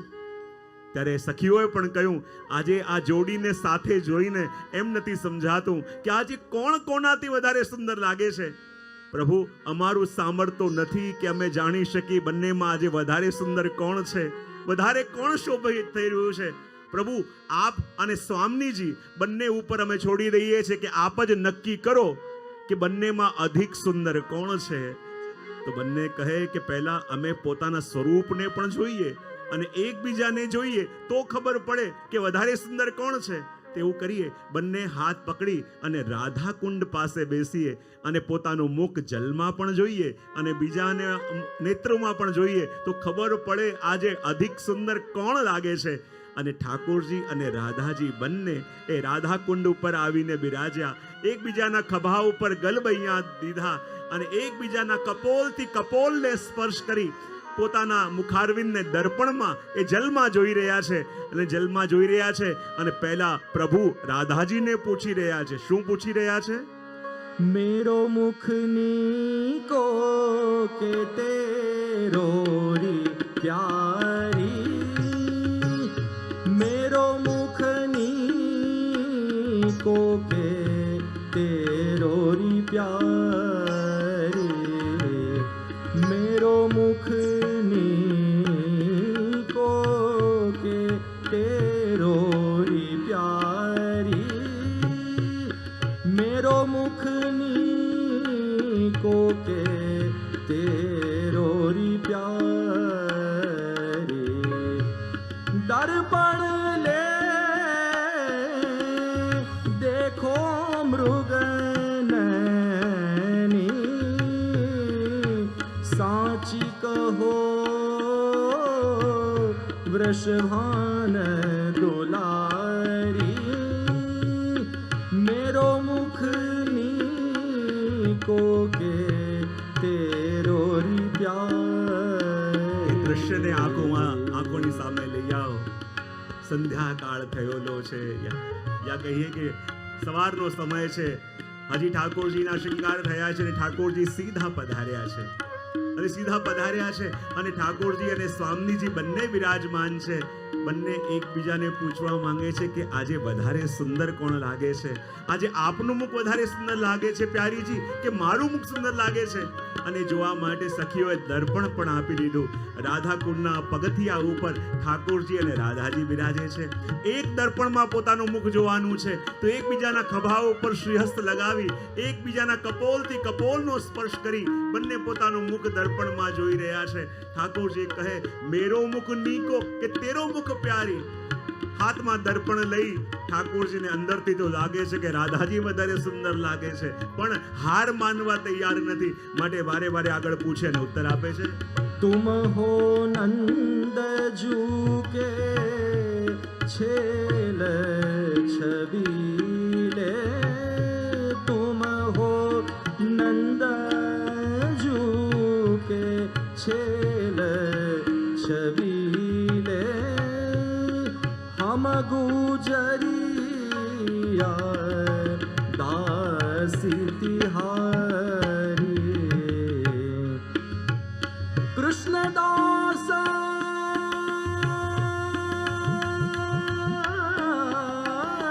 प्रभु गिरिधर नागर, चरण कमल पर राधा जुआरी, मेरो मुख को के तेरो री प्यारी, मेरो मुख को के तेरो री प्यारी, मेरो मुख को के मेरो मुख को के मेरो मुख को के तेरो री प्यारी. ઠાકોરજી અને સ્વામીજી બંનેમાં ચર્ચા થઈ રહી છે કે આજે બંનેમાં કોનું મુખ સુંદર લાગે છે. જુઓ, આ સખીઓના મનમાં અને સખાઓના મનમાં આ વિચાર જાગ્યો છે. એટલે બંને બધાને સુખ આપવા માટે આ લીલા કરી રહ્યા છે. પણ ઠાકોરજી જાણે છે કે હું રોજ જે વસ્ત્ર અને શૃંગાર ધરું છું એ કેવી રીતે ધરું છું. જુઓ, તમે જ્યારે જ્યારે પણ રોજ ઠાકોરજીને વસ્ત્ર શૃંગાર ધરો છો તો શું જોઈને ધરો છો? રીતની પુસ્તક જોઈને ધરો છો કે નહીં? હા કે ના તો પાડો. રીતની પુસ્તક જોઈને વસ્ત્ર અને શૃંગાર ધરો છો તો આ રીતની પુસ્તક શું છે? જ્યારે જ્યારે મૈયા ઠાકોરજીને વસ્ત્ર અને શૃંગાર ધરાવવાની તૈયારી કરે ત્યારે ઠાકોરજી શું કરે? એક સખીને કહે કે જાઓ અને ચૂપચાપ પહેલા બરસાના જાઓ અને એ પૂછીને આવો કે આજે રાધાજીએ કયા વસ્ત્ર અને કયા શૃંગાર ધર્યા છે. ચૂપચાપ જ્યાં સુધી એ સખી ન આવે ત્યાં સુધી મૈયાની પાસે ઠાકોરજી બહાનું કરે, મારે સ્નાન નથી કરવું, મારે આમ નથી કરવું, મારે હજી નિંદર આવે છે, મારે હજી આ રોગવું છે, એમાં ને એમાં વાર કરે. અને એ સખી જ્યારે બરસાના જઈ અને જાણીને આવે કે આજે રાધાજીએ કયા વસ્ત્ર અને શૃંગાર ધર્યા છે અને પ્રભુને આવીને કહે કે પ્રભુ આજે પ્યારીજીએ આ વસ્ત્ર અને આ શૃંગાર ધર્યા છે, ત્યારે ઠાકોરજીએ વસ્ત્ર શૃંગાર ધરે તો આપણે ત્યાં જે રીતની પુસ્તક છે એ રીતની પુસ્તક શું છે? એ સ્વામીજીની સખી છે. તમે પુસ્તક ખોલો એનો મતલબ એ સખી બરસાનેથી આવી અને આવીને તમને કહે કે આજે પ્યારીજીએ આ વસ્ત્ર ને આ શૃંગાર ધર્યા છે અને ત્યારે ઠાકોરજી કહે મારે તો આજે આ જ ધરવું છે. અને એટલા માટે સ્વામીજી કહે કે પ્રભુ આપ તો સ્વામી છો અને આપના ચરણ કમલ ઉપર હું બલી બલી જાઉં છું, કારણ કે આપના કારણે જ આ સૌંદર્ય છે, આપના માટે જ આ સૌંદર્ય છે. અને આ રાધાકુંડ અને કૃષ્ણકુંડ એ સ્થાન છે કે જ્યાં અહીંયા શ્રી મહાપ્રભુજી, શ્રી ગુસાઈજી, શ્રી ગોકુલનાથજીના પણ બેઠકજી છે. અને આ એ સ્થાન છે કે જ્યાં શ્રી મહાપ્રભુજી છોકરના વૃક્ષ નીચે 1 મહિના સુધી બિરાજ્યા હતા. અને જ્યારે ભાગવતજીનું પારાયણ કર્યું હતું અને દૃષ્ટિ આપની ગિરાજજીના શિખર ઉપર ગઈ અને શું જોયું કે ત્યાં પ્રિયા પ્રીતમ બંને એકબીજાનો હાથ પકડીને ગિરાજજીના શિખર ઉપર ચાલી રહ્યા છે. શ્રી મહાપ્રભુજીથી ન રહેવાયું અને મહાપ્રભુજી પણ દોડતા દોડતા ઉપર પધાર્યા. 3 દિવસ થયા, શ્રી વલ્લભ પાછા ન પધાર્યા. વૈષ્ણવને એટલો વિયોગ થયો, મૂર્છિત થઈને ઢળી પડ્યા. ને જ્યારે 3 દિવસ પછી શ્રી મહાપ્રભુજી આવ્યા, બધા પૂછવા લાગ્યા કૃપાનાથ આપ ક્યાં પધાર્યા હતા? તો તો કહે કે જો આ શ્રી ગિરાજ બાબાના શિખર ઉપર સાક્ષાત ઠાકોરજી અને સ્વામીજી બિરાજેલા હતા. બધા કહે કે અમને પણ દર્શન કરાવો. ત્યારે મહાપ્રભુજી એ બધા વૈષ્ણવને જોડે લઈ ગયા. એમને દિવ્ય દ્રષ્ટિ આપીને એ યુગલ સ્વરૂપના પ્રગટ દર્શન શ્રી મહાપ્રભુજીએ કરાવ્યા. કહેવાય આ સ્થાન ઉપર જ્યારે શ્રી ગુસાઈજીના બેઠકજી છે, ત્યાં રઘુનાથ દાસ નામના એક ગૌડીય વૈષ્ણવ આવ્યા.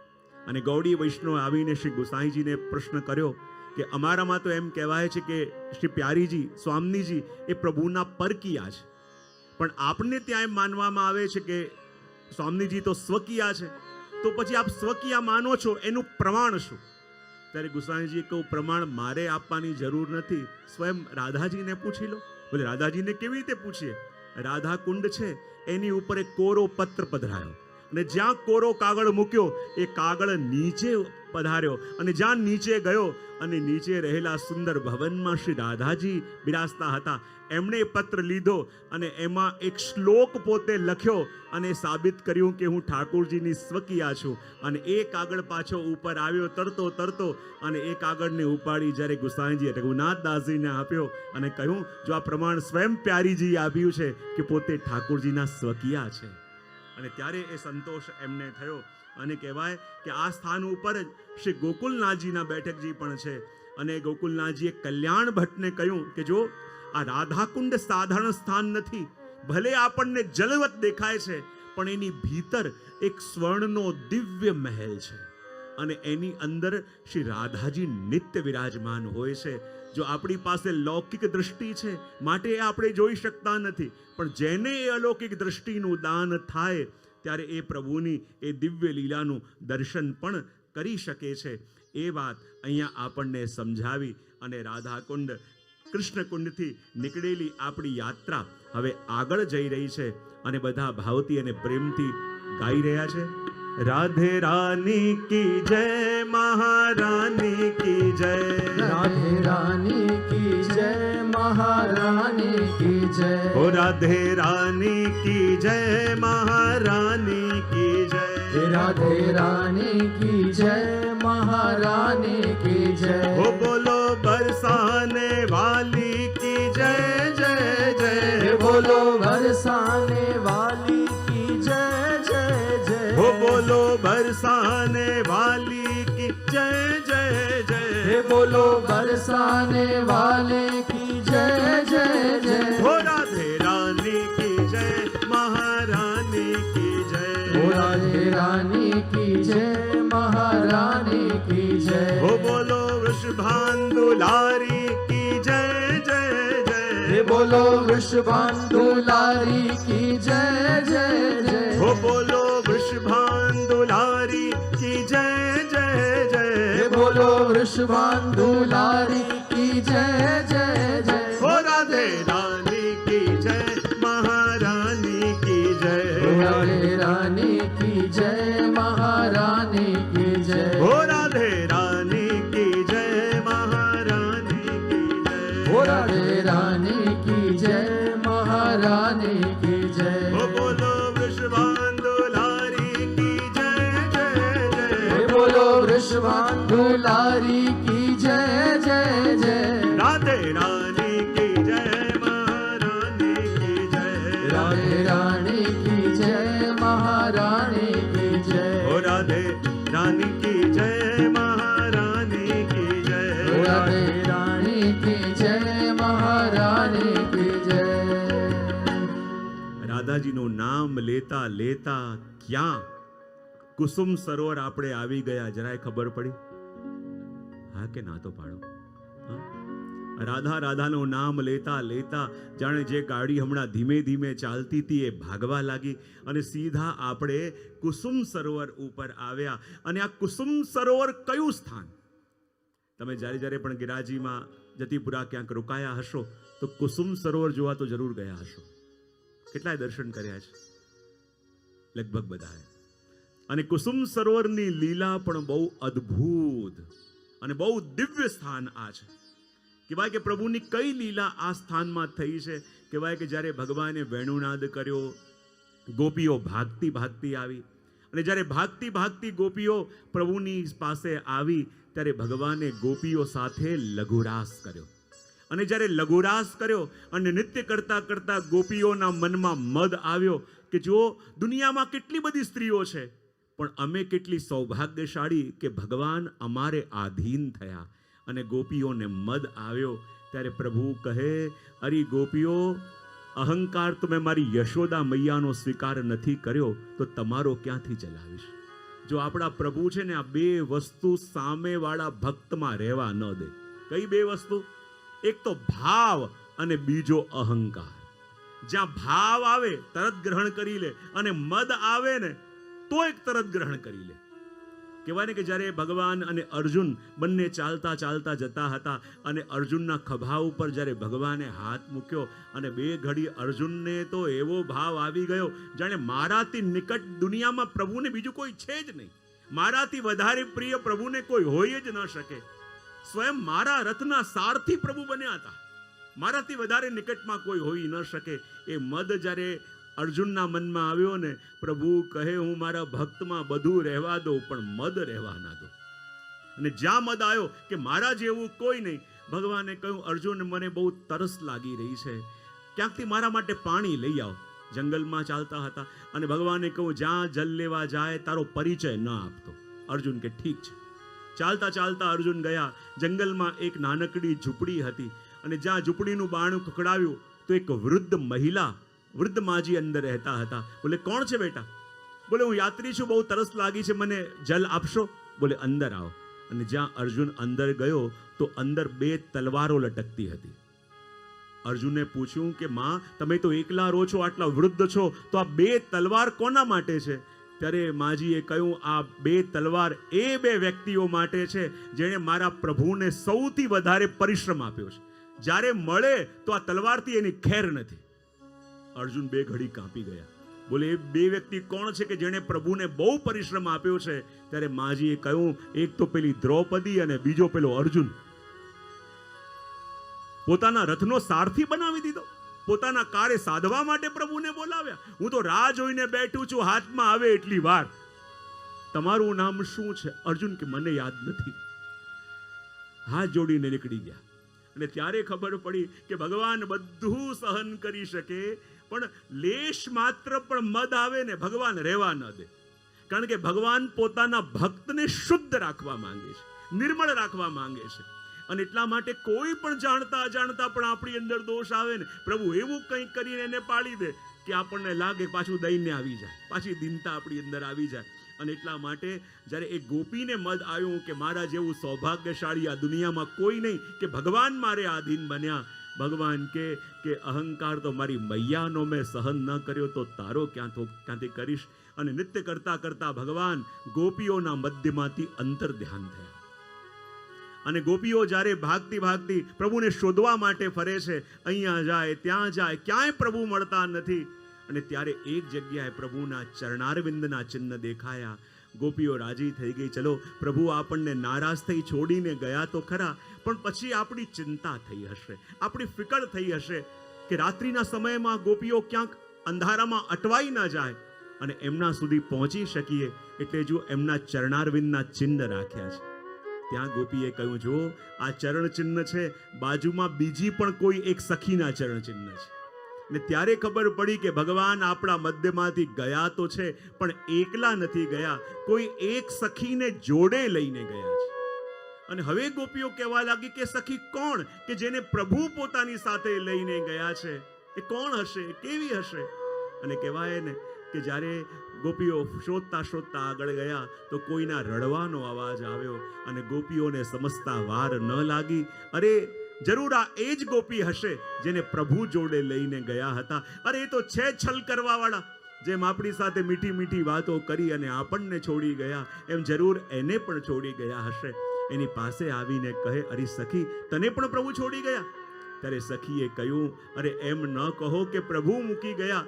અરે પ્રભુએ તો કૃપા કરવામાં કાંઈ બાકી નથી રાખ્યું, પણ આપણે જ પાત્ર ન બની શક્યા. જો ભગવાનની કૃપા તો પેલા વરસાદ જેવી છે. જ્યારે વરસાદ વરસે છે તો જેટલો વરસાદ રાજાના મહેલમાં વરસે છે એટલો ઝૂંપડી ઉપર પણ વરસે છે. જેટલું આપણા માટે એટલું બીજા માટે. એ કૃપા તો વરસાદની જેમ એક સમાન છે, પણ એને ઝીલવા માટે કોઈ ચમચી લઈને ગયું, કોઈ કટોરી લઈને ગયું, કોઈ થાળી લઈને ગયું અને કોઈ ફૂટેલું પાત્ર લઈને ગયું.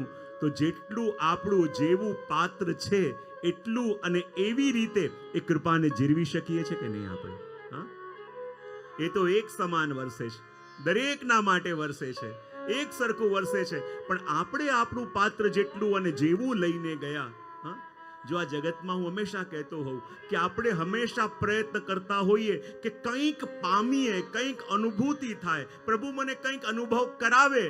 પણ જેટલો પ્રયત્ન આ ભક્તિ માર્ગમાં કંઈક પામવાનો કરો છો, એના કરતા અડધું પ્રયત્ન પણ પોતાના પાત્રને શુદ્ધ કરવાનું કરી દેશો ને, તો કંઈક પામવાનો પ્રયત્ન કરવો નહીં પડે. પ્રભુને લાગશે કે વરસવા માટે આનાથી ઉત્તમ પાત્ર બીજું કોઈ મળશે નહીં, એ વરસ્યા વિના રહેશે નહીં.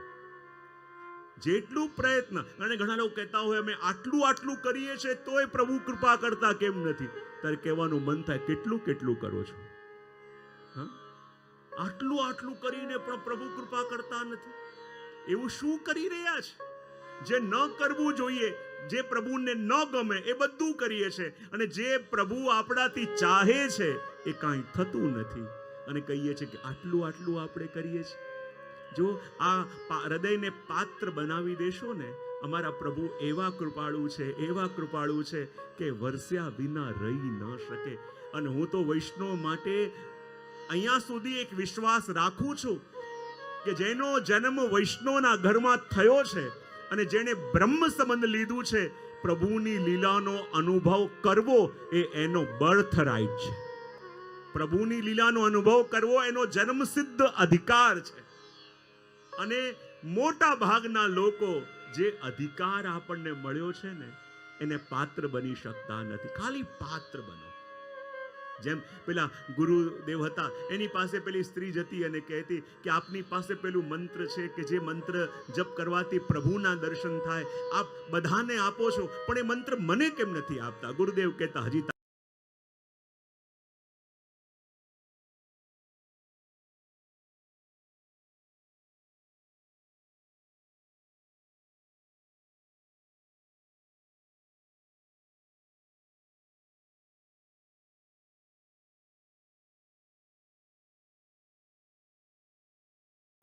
એને લાગ્યું મારા ગુરુદેવ આવી ગયા હશે, તો સરસ પાત્રમાં ખીર લઈને ગઈ અને જ્યાં બારણું ખોલ્યું, ગુરુદેવે પોતાનું કમંડલ ઉપર કર્યું કે આમાં મને ખીર આપી દે. અને જ્યાં ખીર રેડવા ગઈ પાછો હાથ લઈ લીધો. એ કહે ત્યાં ખીર કોના માટે બનાવી છે? બોલે આપના માટે. તારી સામે કોણ છે? બોલે આપ જ છો. તો પછી આ ખીર રેડવા જતી હતી, હાથ પાછો કેમ લઈ લીધો? બોલે એટલા ભાવથી અને પ્રેમથી આ ખીર બનાવી છે, પણ જ્યાં હું કમંડલમાં નાખવા ગઉં, આપના કમંડળમાં થોડો કાદવ લાગેલો છે અને એમાં ઉત્તમ વસ્તુ નાખીશ ને તો પણ આ બગડી જશે, માટે મેં ન આપ્યું. ગુરુદેવ કહે કે હવે તને સમજાયું ને કે આ મંત્ર તને કેમ નથી આપતો? ઉત્તમ વસ્તુ તો છે, પણ જ્યાં સુધી પાત્ર શુદ્ધ નહીં હોય ને, તો ઉત્તમ આપેલી વસ્તુ પણ દૂષિત થઈ જશે. યદિ આપણા પાત્રમાં કાદવ લાગેલો છે અને કોઈ ઉત્તમ વસ્તુ આપી દે, તો શું એ વસ્તુ આરોગવા લાયક રહે? સૌથી પહેલા આપણું હૃદય શુદ્ધ બને, આપણું પાત્ર શુદ્ધ બને. અને હું કાયમ મારા પ્રવચનમાં એક વસ્તુ કહેતો હોઉં, કહું કે આધ્યાત્મિક જગતનું સૌથી મોટું સત્ય શું છે કે જ્યારે જે વસ્તુને યોગ્ય આપણે થઈ ગયા, એ વસ્તુ ગમે ત્યાંથી આપણને મળ્યા વિના રહી ન શકે. જે વસ્તુને યોગ્ય થઈ ગયા, કામના ન કરો, યોગ્યતાનો પ્રયત્ન કરો. અને જે દિવસે યોગ્યતા, અને ભક્તિ માર્ગમાં યોગ્યતા એટલે શું? બોલે પ્રભુએ પસંદ કર્યા, એનાથી મોટી યોગ્યતા જગતમાં બીજી કોઈ હોઈ ન શકે. પ્રભુએ આપણને સ્વીકાર્યા, એનાથી મોટી કોઈ યોગ્યતા હોઈ ન શકે. પ્રભુના શરણે ગયા, એનાથી મોટી કોઈ પાત્રતા ન હોઈ શકે. અને એટલા માટે જ્યારે એ સખીએ કહ્યું કે પ્રભુએ તો કૃપા કરી, પણ મારા અંદર મદ આવ્યો. બોલે થયું શું? ત્યારે સખી કહેવા લાગી, જ્યારે પ્રભુ મને બધી ગોપીઓના મધ્યમાંથી જોડે લઈ ગયા, ત્યારે મારા મનમાં પ્રશ્ન આવ્યો કે આ જેટલી પણ ગોપીઓ છે એ દુનિયાની સૌથી શ્રેષ્ઠ સ્ત્રીઓ છે, અને એમાંથી ભગવાન મને એમની સાથે લઈ ગયા. મારામાં એવું શું હશે કે જે ભગવાન મારા વશ થયા. અને મેં પ્રભુને કહ્યું કે જો પ્રભુ, યદિ હું આપને એટલી જ પ્રિય છું. અને ચાલતા ચાલતા જતા હતા ત્યાં બકુલના પુષ્પોનું વન આવ્યું. અને મેં પ્રભુને કહ્યું, જો પ્રભુ હું આપને એટલી જ પ્રિય છું તો આ બકુલના પુષ્પોનું વન છે અને મારી એવી ઈચ્છા છે આ બકુલના પુષ્પો તોડી આપના હાથે ગજરો બનાવો અને ગજરો મારા કેશમાં લગાવો. પ્રભુ કે ઠીક છે. અને પ્રભુએ ઊંચા થઈને એ બકુલના પુષ્પોને તોડ્યા, પોતાના હાથે ગજરો ગૂંથ્યો અને સખીને કહે, ચલ તારા કેશમાં લગાવી દો. સખી નીચે બેસી અને જ્યાં પ્રભુ ગજરો લગાવવા ગયા એક સમસ્યા થઈ ગઈ. બોલે શું? સખી કહે, પ્રભુ યદિ પાછળ બેસીને આપ ગજરો લગાવશો તો મારી તો એવી અવસ્થા થઈ ગઈ છે કે આપના મુખના દર્શન વિના હું એક ક્ષણ પણ રહી ના શકું. તો જ્યારે ગજરો લગાવો તો એવી રીતે લગાવો કે મને આપના મુખના દર્શન થતા રહે. તો પ્રભુએ યુક્તિ કરી. પ્રભુ પાછળ આવીને ગજરો લગાવે છે અને સખીની આગળ દર્પણ એવી રીતે મૂક્યું કે જ્યારે પ્રભુ ગજરો લગાવતા હોય તો એ સખીને દર્પણમાં પ્રભુના મુખારવિંદના દર્શન થતા રહે. અને જ્યાં પ્રભુ ગજરો લગાવે છે પ્રભુના દર્શન દર્પણમાં થઈ રહ્યા છે. અને જ્યાં સુધી પ્રભુના દર્શન થઈ રહ્યા છે દીનતા છે, પણ ત્યાં જ હવાનો ઝોંકો આવ્યો. અને જ્યાં હવાનો ઝોંકો આવ્યો અને દર્પણ થોડો ટેઢો થયો. અને જ્યાં દર્પણ ટેઢો થયો તો જે દર્પણમાં હમણાં સુધી પ્રભુના દર્શન થતા હતા હવે એ દર્પણમાં ગોપીને પોતાનું મુખ દેખાયું. જ્યાં સુધી પ્રભુના દર્શન થતા હતા દીનતા હતી, પણ પોતાનું મુખ દેખાયું અને મનમાં મદ આવ્યો, જો કેટલી સુંદર છું એટલા માટે પ્રભુ વશ થયા હશે. અને હવે કહેવા લાગી, જો પ્રભુ હવે આગળ જવું છે તો મારાથી ચલાય એમ નથી. હવે જો આપ મારા વિના રહી ન શકો તો મને ખભા ઉપર બેસાડીને આપ લઈ જાઓ. અને ભગવાનને લાગ્યું હવે આમનો પત્તો પણ ગયો. અને જ્યાં એ સખીને ખભે બેસાડી મસ્તીમાં આવીને ઝાડની ડાળ પકડી અને ભગવાન અંતર ધ્યાન થઈ ગયા. અને જ્યાં ભગવાન અંતર ધ્યાન થઈ ગયા તો આ કુસુમ સરોવર કયું સ્થાન કે જ્યાં ભગવાને સખીના કેશમાં વેણી પોતાના હાથે ગૂંથી. સખીના કેશમાં પોતાના હાથે વેણી પરોવી અને વેણી ગૂંથી એ આ કુસુમ સરોવર સ્થાન છે. અને કહેવાય ને આ સ્થાન કયું સ્થાન છે તો એની લીલાનું વર્ણન કરતા કહેવાય છે કે જ્યારે ઉદ્ધવજી પાછા પ્રભુને મળવા માટે ગયા, ભગવાને ઉદ્ધવજીને વજવા મોકલ્યા હતા ને કે જાઓ અને ગોપીઓને સાંત્વના આપજો, મારી મૈયા મારા બાબાને સાંત્વના આપજો. કારણ કે કુસુમ સરોવર સ્થાન કોનું છે? ઉદ્ધવજીનું. અને આ સ્થાન બહુ દિવ્ય છે. અને જ્યારે ઉદ્ધવજીને પ્રભુએ મોકલ્યા અને પાછા આવ્યા, વ્રજની અંદર આવ્યા હતા ગોપીઓને શીખવાડવા માટે, પણ પોતે પ્રેમનો પાઠ ભણી લીધો. અને જે ગોપીઓને એમ બતાવવા માટે આવ્યા હતા કે ગોપીઓ તમે ચિંતા ન કરો, ભગવાન જરૂર આવશે. પણ ગોપીઓએ કહી દીધું, કયા ભગવાનની વાત કરો છો? જેને મથુરા મળીને આવ્યા એ કોઈ ઓર હશે. અમારા પ્રભુ તો અમને છોડીને ક્યાંય જઈ શકે એવું સામર્થ્ય પ્રભુમાં પણ નથી. અને ઉદ્ધવજી કહેવા લાગ્યા, ગોપીઓ તમે પાગલ થઈ ગઈ છો, એ તો મથુરાની અંદર છે. અને એ ગોપીઓએ કહ્યું, અમે એટલે નથી રડતા કે ભગવાન અમને છોડીને મથુરા ગયા છે. ભગવાન તો ગાયો ચરાવવા ગયા છે. અને જો હવે ગોધૂલી બેલા થઈ રહી છે અને પ્રભુને આવવાનો સમય થઈ રહ્યો છે. એ ગોપીઓ ઉદ્ધવજી કહેવા લાગ્યા, ગોપીઓ સાવ પાગલ થઈ ગઈ છે. પ્રભુ તો મથુરામાં છે, અહીંયા ક્યાંથી આવી શકે? અને ત્યાં જ ગોપીઓની વાત સાંભળીને જોયું સંધ્યાકાળ થયો, જ્યાં ગાયોને આવવાનો સમય થયો, દૂરથી વેણુનાદ સંભળાયો. અને જ્યાં વેણુનાદ સંભળાયો અને ઉદ્ધવજી કહે કે જે પ્રભુ મથુરામાં છે તો અહીંયા વેણુ કોણ વગાડી રહ્યું છે? અને જ્યાં આ તરફ ધારીને જુએ છે ગોપીઓ કે દર્શન કરો, અને હજારો ગાયો આવી રહી છે. અને ગાયોના ચાલવાને કારણે એ વ્રજરજ એટલી ઉડી કે વ્રજરજથી આખું આકાશ ભરાયું. એ વ્રજરજથી બધા વૃક્ષો ભરાયા. અને એ જ વ્રજરજ ઉડીને ઉદ્ધવજીના મસ્તક ઉપર, એમના નેત્ર ઉપર પડી. અને એવી દૃષ્ટિ મળી કે જે પ્રભુનો સંદેશ લઈને મથુરાથી આવ્યા હતા. અને ગોપી કહે, ઉદ્ધવ દર્શન કરો. અને જ્યાં સામે દર્શન કરે તો જે પ્રભુનો સંદેશ લઈને આવ્યા હતા એ જ પ્રભુ ગાયો ચરાવીને સામે પધારી રહ્યા છે. ઉદ્ધવજી કહે કે હું મથુરાથી આવ્યો એ સત્ય, કે અહીંયા મને જેના દર્શન થઈ રહ્યા છે એ સત્ય. મૂર્છિત થઈને ઢળી પડ્યા. જ્યાં પાછા ઉદ્ધવજી ઉઠે, ગોપી કહે, ઉદ્ધવ દર્શન કરો.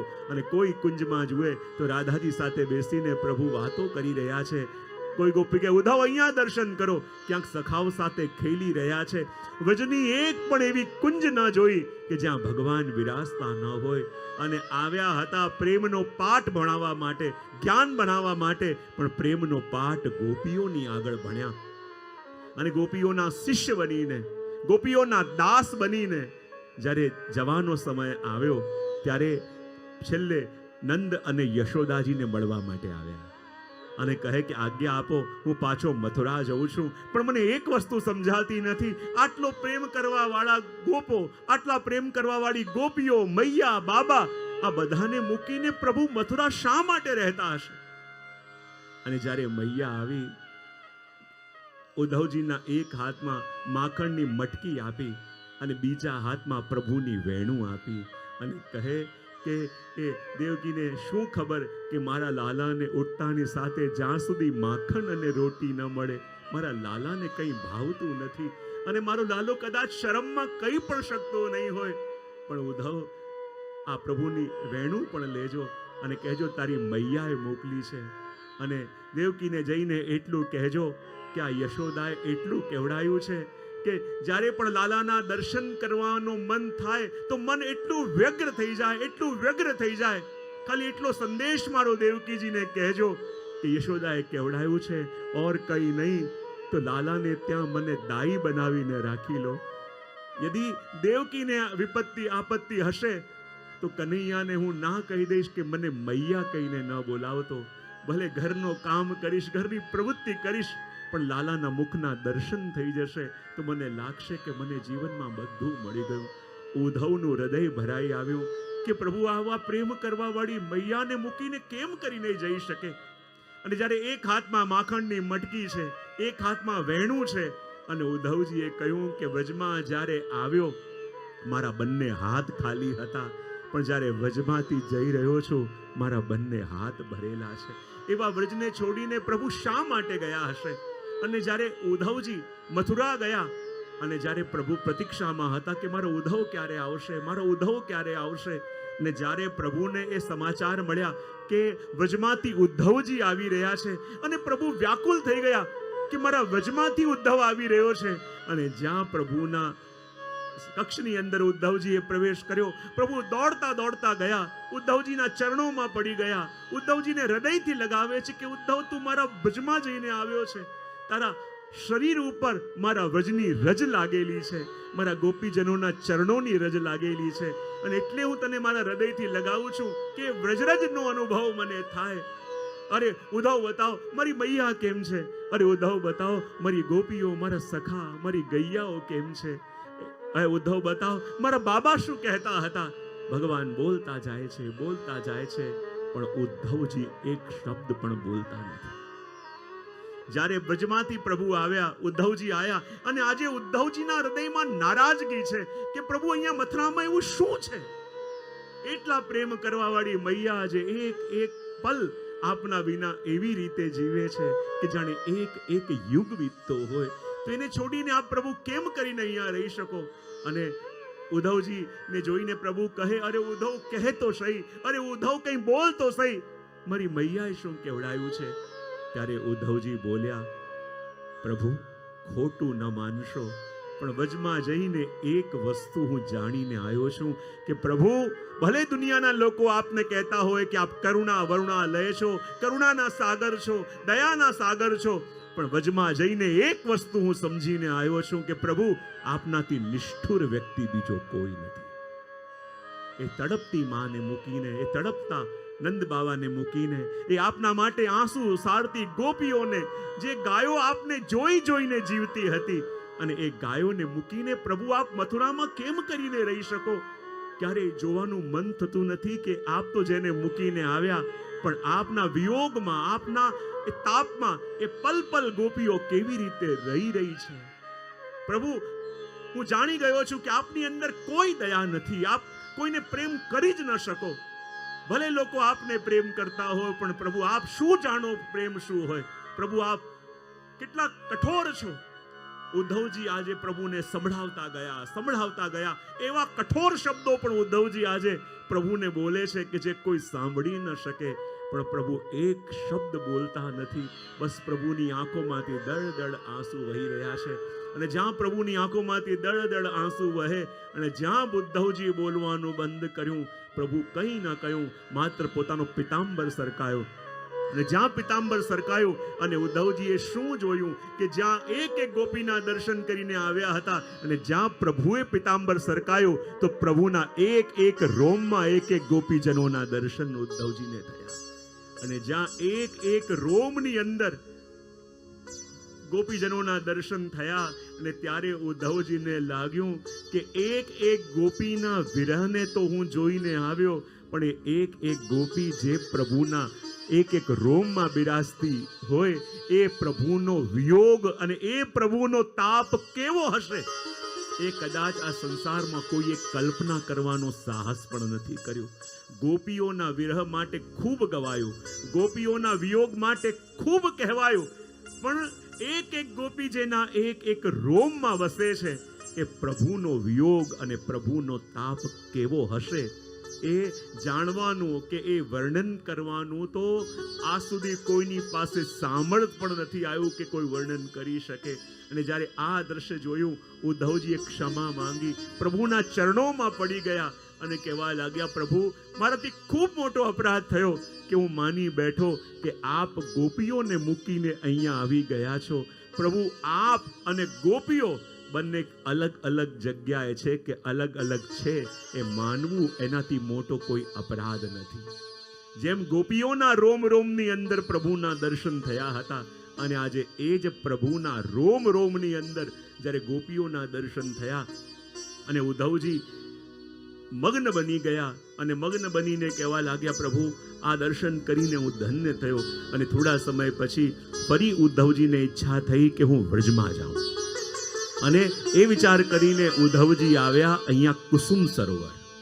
અને જ્યારે કુસુમ સરોવરમાં આવ્યા અને એક એક ગોપીના તાપને, એક એક ગોપીના વિયોગને પોતાના હૃદયમાં ધારણ કર્યો હતો અને એમને ઈચ્છા થઈ કે આ કુસુમ સરોવરની અંદર હું ડૂબકી લગાવું. અને કહેવાય કે જ્યાં ગોપીઓ અને પ્રભુના પ્રેમનું સ્મરણ કરતા કરતા જ્યાં ઉદ્ધવજીએ કુસુમ સરોવરની અંદર ડૂબકી લગાવી અને જ્યાં ડૂબકી લગાવીને બહાર આવ્યા તો શું જોયું? આખા કુસુમ સરોવરની અંદર હજારો કમળ ખીલેલા છે અને હજારો કમળની અંદર એમને એક એક કમળમાં એક એક ગોપીઓનું મુખ દેખાયું અને એની ઉપર ભ્રમર સ્વરૂપે ઠાકોરજી વિરાજમાન છે એવા દર્શન આ કુસુમ સરોવરમાં ઉદ્ધવજીને થયા. આખા સરોવરની અંદર હજારો કમળ અને એક એક કમળની ઉપર એક એક ગોપીનું મુખ અને એની ઉપર ભ્રમર સ્વરૂપે બિરાજેલા પ્રભુના દર્શન જ્યારે ઉદ્ધવજીને થયા અને ત્યારે ઉદ્ધવજી એવા પ્રેમ મગ્ન બની ગયા, એવા પ્રેમ મગ્ન બની ગયા કે એ જ વખતે પ્રભુને વિનંતી કરી કે પ્રભુ આ દર્શન મને નિત્ય થતા રહે, એટલા માટે હવે જ્યારે પણ મને અવતાર આપો, જ્યારે પણ કોઈ જન્મ મળે તો આ કુસુમ સરોવરમાં જ હું કોઈ લતા રૂપે, પતા રૂપે અહીંયા હું બિરાજું અને નિત્ય આપના દર્શન કરતો રહું, એવી કૃપા આપ મને કરો. અને એ અનુભૂતિ અહીંયા થઈ અને આજે પણ અહીં ઉદ્ધવજી કોઈના કોઈ રૂપે પ્રગટ બિરાજે છે અને આજે પણ સાક્ષાત અનુભૂતિ ત્યાં ઉદ્ધવજીની થાય છે. અને એટલા માટે આ સ્થાન પણ કહ્યું અને કહેવાય ને કે જ્યારે તમે આ સ્થાન જુઓ ને ત્યાં ઉદ્ધવજીનું મંદિર પણ અંદર છે અને આ સ્થાનની અંદર બીજી લીલાનું પણ વર્ણન મળે કે જ્યારે વજનાભજીને વ્રજના રાજા બનાયા અને વજનાભજીના મનમાં એ સંશય થયો ને કે અહીંયા તો ગામમાં કોઈ છે નહીં, ખાલી વાનરો છે, તો હું રાજ કરું તો કોનું રાજ કરું? રાજ્યમાં કોઈ તો છે નહીં, તો આ રાજ્યને માટે હું શું કરું? અને ત્યારે પરીક્ષિતે કહ્યું હતું કે આપ શાંડિલ્ય મુનિને મળો. અને ત્યારે શાંડિલ્ય મુનિએ કહ્યું કે જો આ વજની જે લીલાઓ જ્યાં જ્યાં છે એ મેં તમને દર્શન તો કરાવું કે આ સ્થાનમાં આ સ્થાન છે, આ સ્થાન છે, પણ જ્યાં સુધી તમે એ લીલા પ્રગટ અનુભવ નહીં કરો ત્યાં સુધી એ વ્રજનો અને ઠાકોરજીનો અનુભવ નહીં થાય. તો એની અનુભૂતિ ક્યારે થાય? તેમણે કહ્યું કે તમે વ્રજમાં જાઓ. અને પ્રભુ સ્વધામ પધાર્યા હતા તો 16,000 રાણીઓ પણ બહુ વ્યગ્ર હતી અને વજનાભજી એ 16,000 રાણીઓને લઈને અને કહે ચલો આપણે પ્રભુના લીલા સ્થાન વ્રજમાં જઈએ.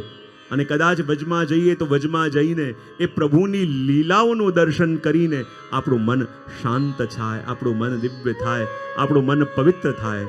પૂજ્ય પિતૃચરણ પણ પધારી રહ્યા છે. એટલે શ્રી વલ્લભ વિઠ્ઠલ ગિરધારી યમુનાજી કી બલિહારી. શ્રી વલ્લભ વિઠ્ઠલ ગિરધારી યમુનાજી કી બલિહારી. શ્રી વલ્લભ વિઠ્ઠલ ગિરધારી યમુનાજી કી બલિહારી. શ્રી વલ્લભ વિઠ્ઠલ ગિરધારી યમુનાજી કી બલિહારી. જય યમુના શ્રી ગોવર્ધનનાથ મહાપ્રભુ શ્રી વિઠ્ઠલનાથ. જય યમુના શ્રી ચંદીઓ દ્વારકેશલાજી ચંદીઓ જયદેવલાલજી પણ આપણા મધ્યમાં છે. શ્રી વિઠ્ઠલનાથ. જય યમુના શ્રી ગોવર્ધનનાથ મહાપ્રભુ શ્રી વિઠ્ઠલનાથ. જય યમુના શ્રી ગોવર્ધનનાથ મહાપ્રભુ શ્રી વિઠ્ઠલનાથ. શ્રી વલ્લભ વિઠ્ઠલ ગિરધારી યમુનાજી કી બલિહારી. શ્રી વલ્લભ વિઠ્ઠલ ગિરધારી યમુનાજી કી બલિહારી. શ્રી યમુનાજી કી બલિહારી મહારાનીજી કી બલિહારી. શ્રી યમુનાજી કી બલિહારી મહારાણીજી કી બલિહારી. શ્રી યમુનાજી કી બલિહારી મહારાનીજી કી બલિહારી. શ્રી યમુનાજી કી બલિહારી મહારાણીજી કી બલિહારી. શ્રી વલ્લભ વિઠ્ઠલ ગિરધારી યમુનાજી કી બલિહારી. શ્રી વલ્લભ વિઠ્ઠલ ગિરધારી યમુનાજી કી બલિહારી. શ્રી યમુનાજી કી બલિહારી. શ્રી યમુનાજી કી બલિહારી મહારાનીજી કી બલિહારી. મહારાણીજી કી બલિહારી. તો જ્યારે ભગવાન સુધામ પધાર્યા હતા, 16,000 રાણીઓના મનમાં બહુ વ્યગ્રતા હતી, મનમાં ચેન પડતો નહોતો. એમ થતું હતું કે પ્રભુ અમને છોડીને કેમ ચાલ્યા ગયા. અને વજનાભજીએ જ કહ્યું કે એવું કરીએ કે મન શાંત થતું નથી, મનમાં આનંદનો અનુભવ થતો નથી. એવું લાગે છે કે ભગવાન છોડીને ચાલ્યા ગયા છે. તો પ્રભુની નિત્ય જોડે હોવાની અનુભૂતિ કરાવવાળું કોઈ સ્થાન હોય તો વ્રજ છે. એવું કરીએ, આપણે બધા વ્રજમાં જઈએ, અને વ્રજમાં જઈએ તો કદાચ ત્યાં જઈને મનને શાંતિ મળે. અને એમ વિચાર કરી અને 16,000 એ રાણીઓ અને વજનાભજી બધા આવ્યા વ્રજમાં. શાંડિલ્ય મુનિને મળ્યા અને શાંડિલ્ય મુનિએ કહ્યું કે તમે વ્રજના એક સ્થાનમાં જાઓ. જો વ્રજની વાત તો મેં કરી, પણ જ્યાં સુધી વ્રજની પ્રગટ લીલાની અનુભૂતિ તમને કોઈના મુક્તિ નહીં થાય ત્યાં સુધી વ્રજ ફલિત નહીં થાય.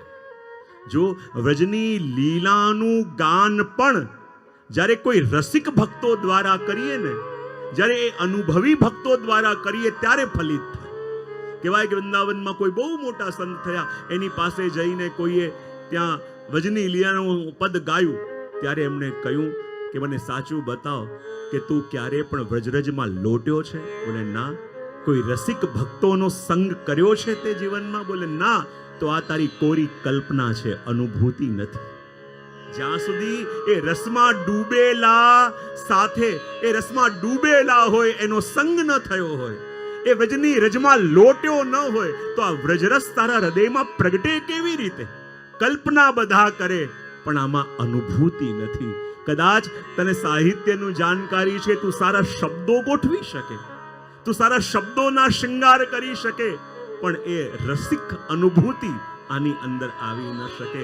અને એટલા માટે જ્યારે કોઈ રસિક ભક્ત દ્વારા તમે આનું શ્રવણ કરશો ત્યારે વ્રજલીલાની અનુભૂતિ થશે. અને આ 16,000 રાણીઓ અને વજનાભજી ચાલતા ચાલતા યમુનાજીના તટ પર આવ્યા તો શું જોયું? ત્યાં યમુનાજી બહુ પ્રસન્નતામાં ઊભા છે. યમુનાજીને પ્રસન્નતામાં ઉભેલા જોયા. બધા કહેવા લાગ્યા, અરે આપણા પ્રભુ તો છોડીને ચાલ્યા ગયા, અમે બધા રડી રહ્યા છીએ, આંખમાં આંસુ આવી રહ્યા છે, તો આપ પ્રસન્ન કેમ છો? ત્યારે યમુનાજી કે કોણ કહે પ્રભુ છોડીને પધાર્યા છે? યમુનાજી કહે, પ્રભુએ તો મારો હાથમાં લઈને વચન આપ્યું હતું કે આપના તટ પર જે પણ મારું નામ લેશે મારા દર્શન થશે. એ વખતે 16,000 રાણીઓએ જ્યારે ભગવદ નામનું ગાન કર્યું, નિત્ય ત્યાં કર્યું, અને એમને પ્રભુના પ્રગટ દર્શન પણ થયા. તો યમુનાજી કહું, એવું કરો, તમે ઉદ્ધવજી પાસે જાઓ, અને ઉદ્ધવજી જ્યારે એમના મુખથી તમને શ્રીમદ ભાગવત સંભળાવશે ત્યારે આ જે પણ વ્રજની લીલાઓ છે એ બધી લીલાઓની પ્રગટ અનુભૂતિ તમને થશે, અને ત્યારે તમે વ્રજરસને અને પ્રભુના નિત્યતાને જાણી શકશો. એ બધા કહે કે ઉદ્ધવજી છે કે અમને કેવી રીતે દેખાય? તો કહે, ઉદ્ધવજી ઉત્સવ મૂર્તિ છે, અને કુસુમ સરોવરની અંદર ગુલ્મલતા સ્વરૂપે એ નિત્ય બિરાજે છે. અને એ ઉત્સવ મૂર્તિ હોવાને કારણે જ્યારે કુસુમ સરોવર પર જાઓ તો જોર જોરથી ઢોલ નગારા કીર્તન કરો, જોર જોરથી મંજીરા વગાડો, અને જ્યાં ઉત્સવનો માહોલ થશે તો ત્યાં ઉદ્ધવજી જરૂર પ્રગટશે. અને થયું પણ એવું, આ 16,000 રાણીઓ વજનાભજી બધા ત્યાં ગયા, અને કુસુમ સરોવર જઈને જ્યાં જોર જોરથી ઢોલ નગારા વગાડવામાં આવ્યા, જોર જોરથી વાજિંત્ર વગાડવામાં આવ્યા, અને મંગલ ગીતો ગાવામાં આવ્યા, તો ત્યાં વ્રજરજની અંદરથી એકદમ ઉદ્ધવજી આમ જાગૃત થયા, અને જ્યાં કેશ ઊંચા ઉછળ્યા અને જાણે રેતના ડમરીઓ ઉડવા લાગી એવો અનુભવ, અને આખા શ્રીઅંગમાંથી વ્રજરજ ઉડી રહી છે. અને એવા ઉદ્ધવજી ત્યાં પ્રગટ્યા, અને એવા ઉદ્ધવજી ત્યાં પ્રગટ્યા, અને બધાએ કહ્યું કે આપના મુખારવિંદથી અમારે શ્રીમદ ભાગવત શ્રવણ કરવું છે, કે જેથી જે વ્રજની લીલાઓ, જે પ્રભુની લીલાઓ છે અમે જાણીએ અને એ વ્રજને પુનઃ પ્રગટાવીએ. અને કહેવાય એ વખતે ઉદ્ધવજીએ 1 મહિના સુધી શ્રીમદ ભાગવત કથા આ કુસુમ સરોવર ઉપર 16,000 રાણીઓ અને વજનાભજીને સંભળાવી. તમે જ્યારે કુસુમ સરોવર જાઓ ને તો બરાબર ડાબા હાથ તરફ ત્યાં ભાગવત કથાનું સ્થળ છે, અને ભાગવત કથાનું સ્થળ છે એ સ્થાન ઉપર ઉદ્ધવજીએ 1 મહિના સુધી શ્રીમદ ભાગવતની કથા અહીંયા સંભળાવી હતી. અને આજે પણ એ સ્થાન ઉપર ઘણા બધા લોકોને ઉદ્ધવજીની અનુભૂતિઓ પણ થાય છે, અને ત્યાં પ્રગટ અનુભૂતિ પણ થાય છે. અને ઘણા બધા, મારા વિજયને પણ ખ્યાલ છે કે જ્યારે ત્યાં અમે હતા, મને ખ્યાલ છે, અને કહેવાની વાત નથી, પણ આજે પણ ત્યાં સાક્ષાત ઉદ્ધવજી બિરાજે છે ને, એ અનુભૂતિનો વિષય છે. અને આજે પણ ત્યાં જઈને જ્યારે પણ આપણે ત્યાં દર્શન કરીએ તો એ ત્યાં બિરાજે છે, એ આપણને અનુભવ પણ થાય. માટે એ કુસુમ સરોવરની લીલાનું દર્શન આપણે કરી રહ્યા છીએ. અને એ પણ આપણે જોયું કે અહીંયા પ્રભુના પ્રવત્ર વજનાભજી અને એમને ભાગવત કથાનો અનુભવ ઉદ્ધવજીએ કરાવ્યો. અને જ્યારે ભાગવત કથાનું શ્રવણ 1 મહિના સુધી કરાયું, અને બધા જીવો નિજ લીલામાં એવા મત બની ગયા, બધાને પોતાના મૂળ સ્વરૂપનો અનુભવ થયો, અને પ્રભુ નિત્ય આપણી સાથે છે, વ્રજના કણકણમાં બિરાજે છે, એ અનુભૂતિ દ્રઢ બધાની થઈ. આ એ જ સ્થાન છે કે જ્યાં એકવાર શ્રી મહાપ્રભુજી પધાર્યા, અને મહાપ્રભુજી પધાર્યા અને ઉદ્ધવજી તો અહીંયા પ્રગટ બિરાજે છે, અને આદિ દૈવિક સ્વરૂપે ઉદ્ધવજી શ્રી મહાપ્રભુજીને મળવા માટે પધાર્યા. અને કહ્યું કે મેં સાંભળ્યું છે કે આપે ભ્રમર ગીત ઉપર જે સુબોધનીજી લખ્યા છે, અને ભ્રમર ગીતની જે ટીકા આપે કરી છે, તો મારી ઈચ્છા છે કે એ આપ મને સંભળાવો.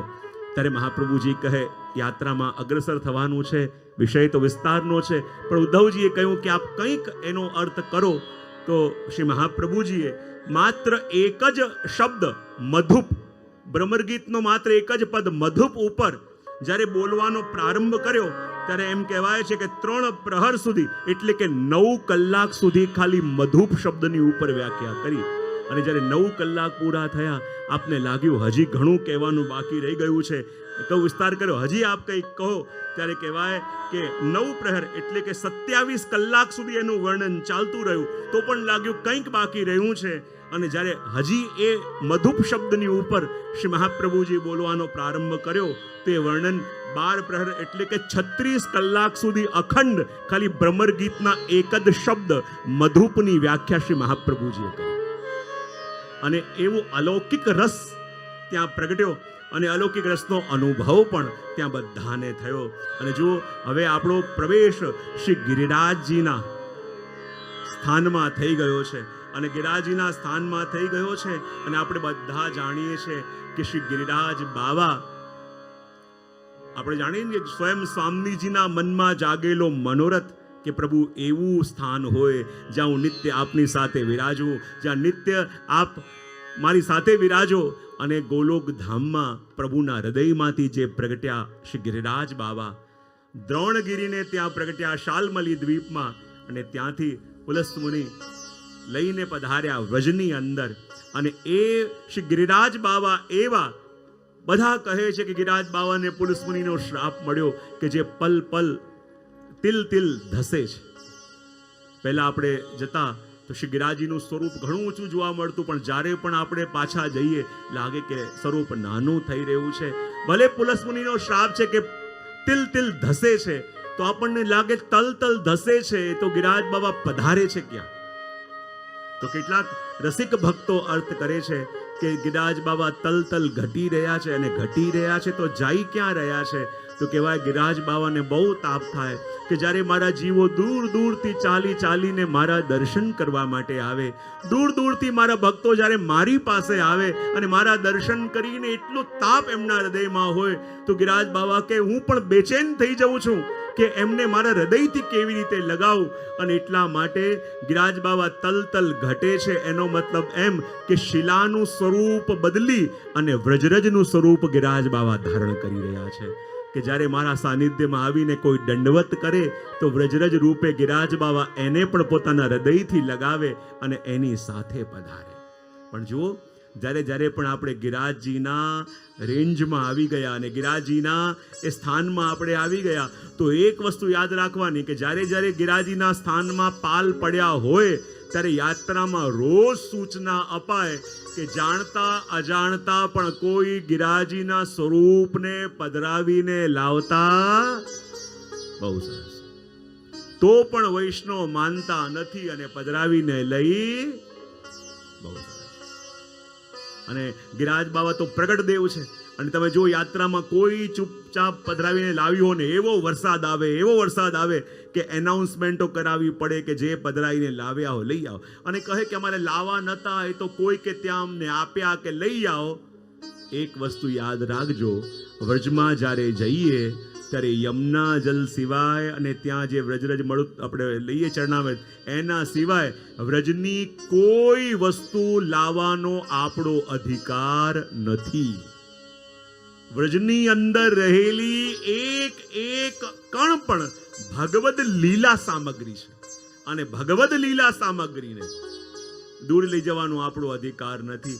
મને ખ્યાલ છે અમારું ભાગવત જ્યારે હતું જતીપુરામાં, ગોવર્ધન ઉપર જ હતું, અને એવો વરસાદ ધોધમાર વરસાદ ત્યાં આવતો હતો. અને ત્યાં જ સ્થાનનું નામ નહીં કહું, પણ ગિરિરાજજીની આસપાસના જ એક બેઠકજીના મુખિયાજી વરસાદમાં ત્યાં અમારા યમુના કુંજમાં આવીને બેઠા હતા. અને મને કહે કે જે મારી ઈચ્છા છે કે આપ આજે આરતીમાં આપે પધારવાનું છે. મેં કહું કેવો વરસાદ, અને બધે ઘૂંટણ સુધીના જલ ભરેલા હતા. મેં ના પડી ગયા, હું કાલે આવવાનું રાખીશું, પણ 1-1.5 કલાક થયો પણ એ બહાર જ બેઠા હતા. અને મને કહે કે ના, આજે તો આજ્ઞા છે કે આપને પધરાઈને જ જવાનું છે. મેં કીધું કે આગ્રહ ન કરો, ત્યાં ગાડીવાડી પણ જતી નથી કે ના આપને લીધા વિના મારે જવું નથી, ભલે આખો દિવસ બેસવું હશે બેસીશ. તો અમે 5-6 લોકો હતા, આ બી હતો વિજય, અમે લોકો 5-6 લોકો હતા. અને પછી બહુ આગ્રહ કર્યો એટલે ત્યાં અમે ગયા, બેઠકજીમાં ગયા. મેં કીધું કે શું એવું હતું કે આપ ભીતર પધારો. અને જ્યાં ભીતર ગયા તો કે મારે આપ એક સ્વરૂપનું દર્શન કરાવવું છે. અને એક શ્રી ગિરિરાજજીનું એવું સ્વરૂપ જે રત્નજડિત સ્વરૂપનું વર્ણન આપણે સાંભળીએ, જ્યારે હીણા માણેક પન્નાનો પ્રકાશ આવતો હોય એવા એ સ્વરૂપની અંદરથી અલગ અલગ રત્નોનો જાણે પ્રકાશ નીકળે એવું સ્વરૂપ. અમે પણ પહેલી વાર દર્શન કર્યા હતા. મેં કહ્યું કે આ સ્વરૂપ ક્યાંથી? ત્યારે એમને કહું જે થોડા સમય પહેલા જ મુંબઈના કોઈ વૈષ્ણવ આવ્યા હતા અને ઉપર દર્શન કરવા ગયા, અને માર્ગમાં આ સ્વરૂપ એમને મળ્યું તો કોઈને કીધા વિના ચૂપચાપ પધરાવીને પોતાના ગામ ગયા. પણ આ શ્યામ સ્વરૂપને કોઈની આજ્ઞા વિના પધરાવીને ગયા. 1 મહિનામાં એવી ઉથલ પાથલ એમના જીવનમાં થઈ, એવી ઉથલ પાથલ થવા લાગી. એમણે પૂછ્યું કે આ બધું જીવનમાં અનાયાસ કેમ બધું ઘટી રહ્યું છે? ત્યારે કોઈ પૂછ્યું કે વજમાં ગયા હતા કે કંઈક થયું હતું? બોલે હા, શ્રી ગિરિરાજજીને એમને પધરાવીને લઈ આવ્યા હતા. ત્યારે કહ્યું કે કંઈ પણ થાય હમણાં ને હમણાં જઈને પધરાઈને આવો. અને કહે જે કાલે એ લોકો પધરાઈને પાછા ગયા અને પધરાઈને ગયા અને પહોંચ્યા હતા અને પાછો ફોન આવ્યો કે ના આયા અને અચાનક જે બધું થયું હતું ને બધું શાંત પડી ગયું છે. તો જ્યારે પણ આપણે વજમાં કોઈ પણ આપણને કહે પણ આ વજની લીલા, વજના એક સ્વરૂપો એ ભગવત સેવાની લીલા સામગ્રી છે, ઠાકોરજીની લીલા સામગ્રી છે. એમને કોઈ વસ્તુ ત્યાંથી પધરાઈને ન લઈ આવાય. અને એટલા માટે આ શ્રી ગિરિરાજજી પણ પ્રગટ છે અને ત્યાંથી આપણી યાત્રા હવે આગળ માનસી ગંગા તરફ જઈ રહી છે. અને બધા ભાવથી અને પ્રેમથી ગાઈ રહ્યા છે અને કહી રહ્યા છે, गिरिराज धरण श्रीजी तिहारे शरण. गिरिराज धरण श्रीजी तिहारे शरण. हो गिरिराज धरण श्रीजी तिहारे शरण. गिरिराज धरण श्रीजी तिहारे शरण. हो श्रीजी तिहारे शरण, श्रीजी तिहारे शरण. श्रीजी तिहारे शरण. श्रीजी तिहारे शरण. श्रीजी तिहारे शरण, वल्लभ तिहारे शरण. श्रीजी तिहारे शरण. वल्लभ तिहारे शरण. हो गिरिराज धरण श्रीजी तिहारे शरण. गिरिराज धरण श्रीजी तिहारे शरण. हो श्रीजी तिहारे शरण. हो श्रीजी तिहारे शरण. हो वल्लभ तिहारे शरण. हो वल्लभ तिहारे शरण. આપણી યાત્રા હવે આવી છે માનસી ગંગા ઉપર. ક્યાં આવી છે? અને આ માનસી ગંગા કહેવાય દૂધથી ભરેલી છે.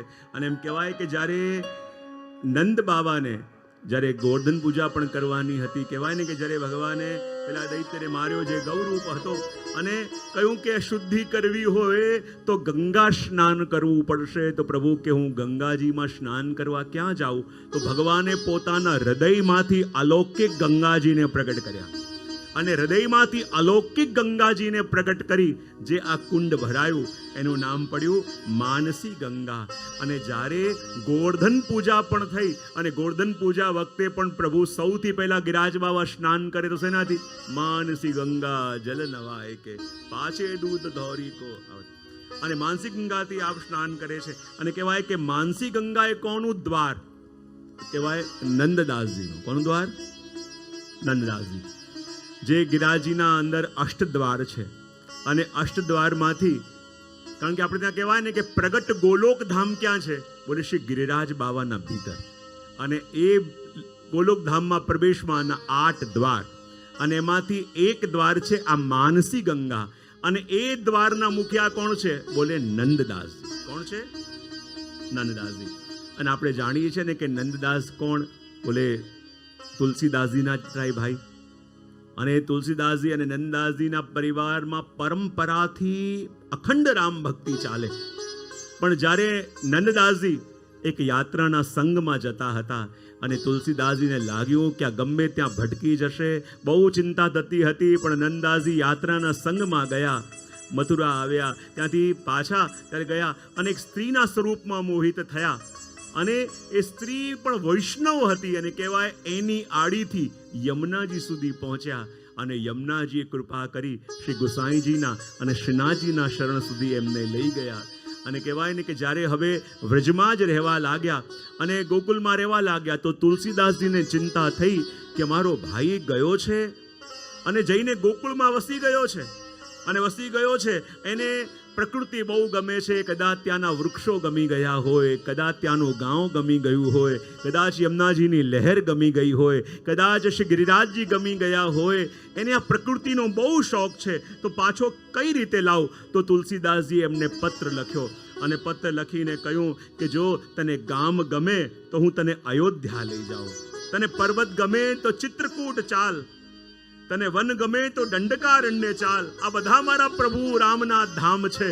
અને ત્યારે નંદદાસજીએ પત્ર લખ્યો કે ગિરી રૂચે તો બસો ગોવર્ધન, ગામ રૂચે તો બસો નંદગાંવ, નગર રૂચે તો બસો મધુપુરી, શોભા સાગર અતિ અભિરામ.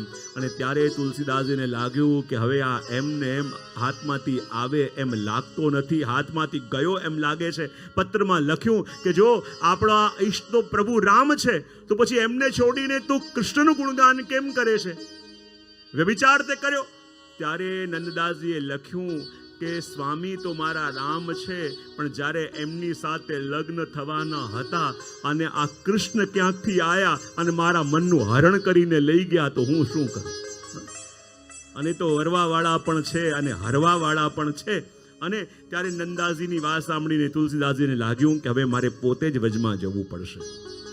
અને જ્યારે પોતે વજની અંદર આવ્યા અને વજના દર્શન કર્યા અને નંદાજી કહું ચલો તમને મારા પ્રભુના દર્શન કરાવવા લઈ જાઉં. અને જ્યારે પ્રભુના દર્શન કરાવવા નંદાજી લઈને આવ્યા ત્યારે તુલસીદાસજી કહે કે મારો ઈષ્ટ અને મારું સર્વસ્વ તો મારા રામ છે અને એમના સિવાય મારું મસ્તક ક્યાંય ઝૂકી ન શકે. અને જો આ વિનંતી જ્યારે તુલસીદાસજીએ કરી અને નંદાસજીએ પ્રભુને કહ્યું તો પ્રભુ નારાજ ન થયા, પ્રભુ બહુ પ્રસન્ન થયા કે આજે મારી સામે કોઈ ટેકીલો ભક્ત આવ્યો છે. ગમે ત્યાં ઝૂકી જાય એ મસ્તક ન કહેવાય. કહેવાય ને કે પોતાના ઈષ્ટને જ્યારે સર્વસ્વ અર્પણ કર્યું છે. અને ત્યારે તુલસીદાસજી કહે છે કે મારો રામ સામે હોય તો મારું મસ્તક ઝૂકે. અને એ સાંભળીને નંદદાસજી પણ પસંદ થયા અને કહે પ્રભુ આજે કોઈ ટેકીલા જીવ આપની સામે આવ્યા છે અને આપને વિનંતી કરું છું કે કહા બરનું છબી આજ કી ભલે બને હો નાથ, કહા બરનું છબી આજ કી ભલે બને હો નાથ, તુલસી મસ્તક તબ ઝુકે જબ ધનુષ બાણ લ્યો હાથ.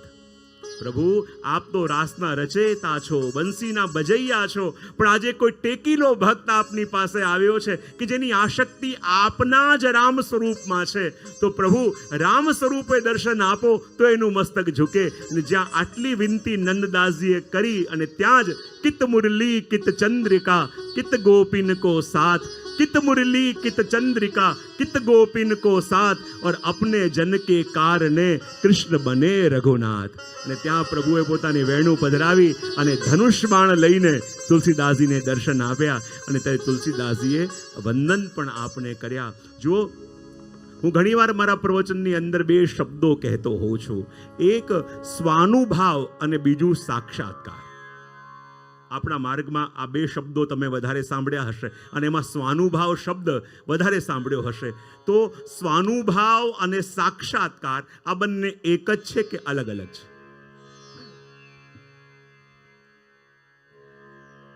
પ્રશ્ન પૂછો તો કેવી આમ શાંતિ છવાઈ જાય.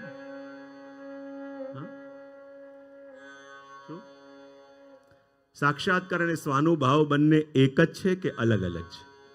હા, અલગ અલગ છે તો શું ભેદ? સાક્ષાત્કાર કોને કહેવાય? હા, સાક્ષાત્કાર કોને કહેવાય?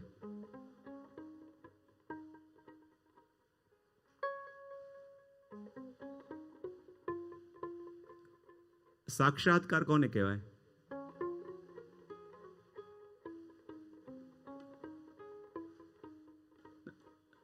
અહીંયા બોલો, અહીંયા કોણ બોલશે? સાક્ષાત્કાર અને સ્વાનુભાવ બંને એક છે કે અલગ અલગ? પહેલા હા, એક છે માનતા હોય આંગળી ઊંચી કરજો. છૂટી છવાઈ આંગળી ઊંચી થાય છે, હું જોઉં છું એટલે પછી નીચે થઈ જાય છે. તો સાક્ષાત્કાર અને સ્વાનુભાવ અલગ અલગ છે. માનતા આંગળી ઊંચી કરો. સરસ. તો સાક્ષાત્કાર કોને કહેવાય? પ્રભુ પ્રગટ થાય, પ્રભુના પ્રગટ દર્શન થાય, સાક્ષાત્કાર. અને સ્વાનુભાવમાં પોતાની અંદર અનુભવ થાય, સ્વાનુભાવ. તો કુંભનદાસજીની સાથે ઠાકોરજી ખેલતા, એ સાક્ષાત્કાર હતો કે સ્વાનુભાવ? વાર્તાજીમાં કયો શબ્દ છે? સ્વાનુભાવ. તો પછી સાક્ષાત્કાર અને સ્વાનુભાવ બંનેમાં શું ફરક? એક સિમ્પલ દ્રષ્ટાંત સાથે તમને સમજાવું. જ્યારે તુલસીદાસજી પ્રભુની સામે ઊભા છે, બરાબર? સામે કયું સ્વરૂપ છે? પુષ્ટિ પુરુષોત્તમ, બરાબર? આપણા પ્રભુ છે. અને સામે છે તુલસીદાસજી, અને તુલસીદાસજીની આસક્તિ કોનામાં છે? બોલે પ્રભુ શ્રી રામમાં. સામે ઊભા છે પુષ્ટિ પુરુષોત્તમ. હવે યદિ તુલસીદાસજીની આસક્તિ પ્રભુ રામમાં છે અને પ્રભુ યદિ કૃષ્ણ રૂપે દર્શન આપે છે તો એને કહેવાય સાક્ષાત્કાર. પણ જે કૃષ્ણ છે એ કૃષ્ણ રૂપે નહીં, પણ એમની આસક્તિના સ્વરૂપે સ્વરૂપ ધારણ કરીને દર્શન આપ્યા, એને કહેવાય સ્વાનુભાવ. તો આ સાક્ષાત્કાર અને સ્વાનુભાવ, આ બંનેનો અનુભવ આપણે કરીએ છીએ.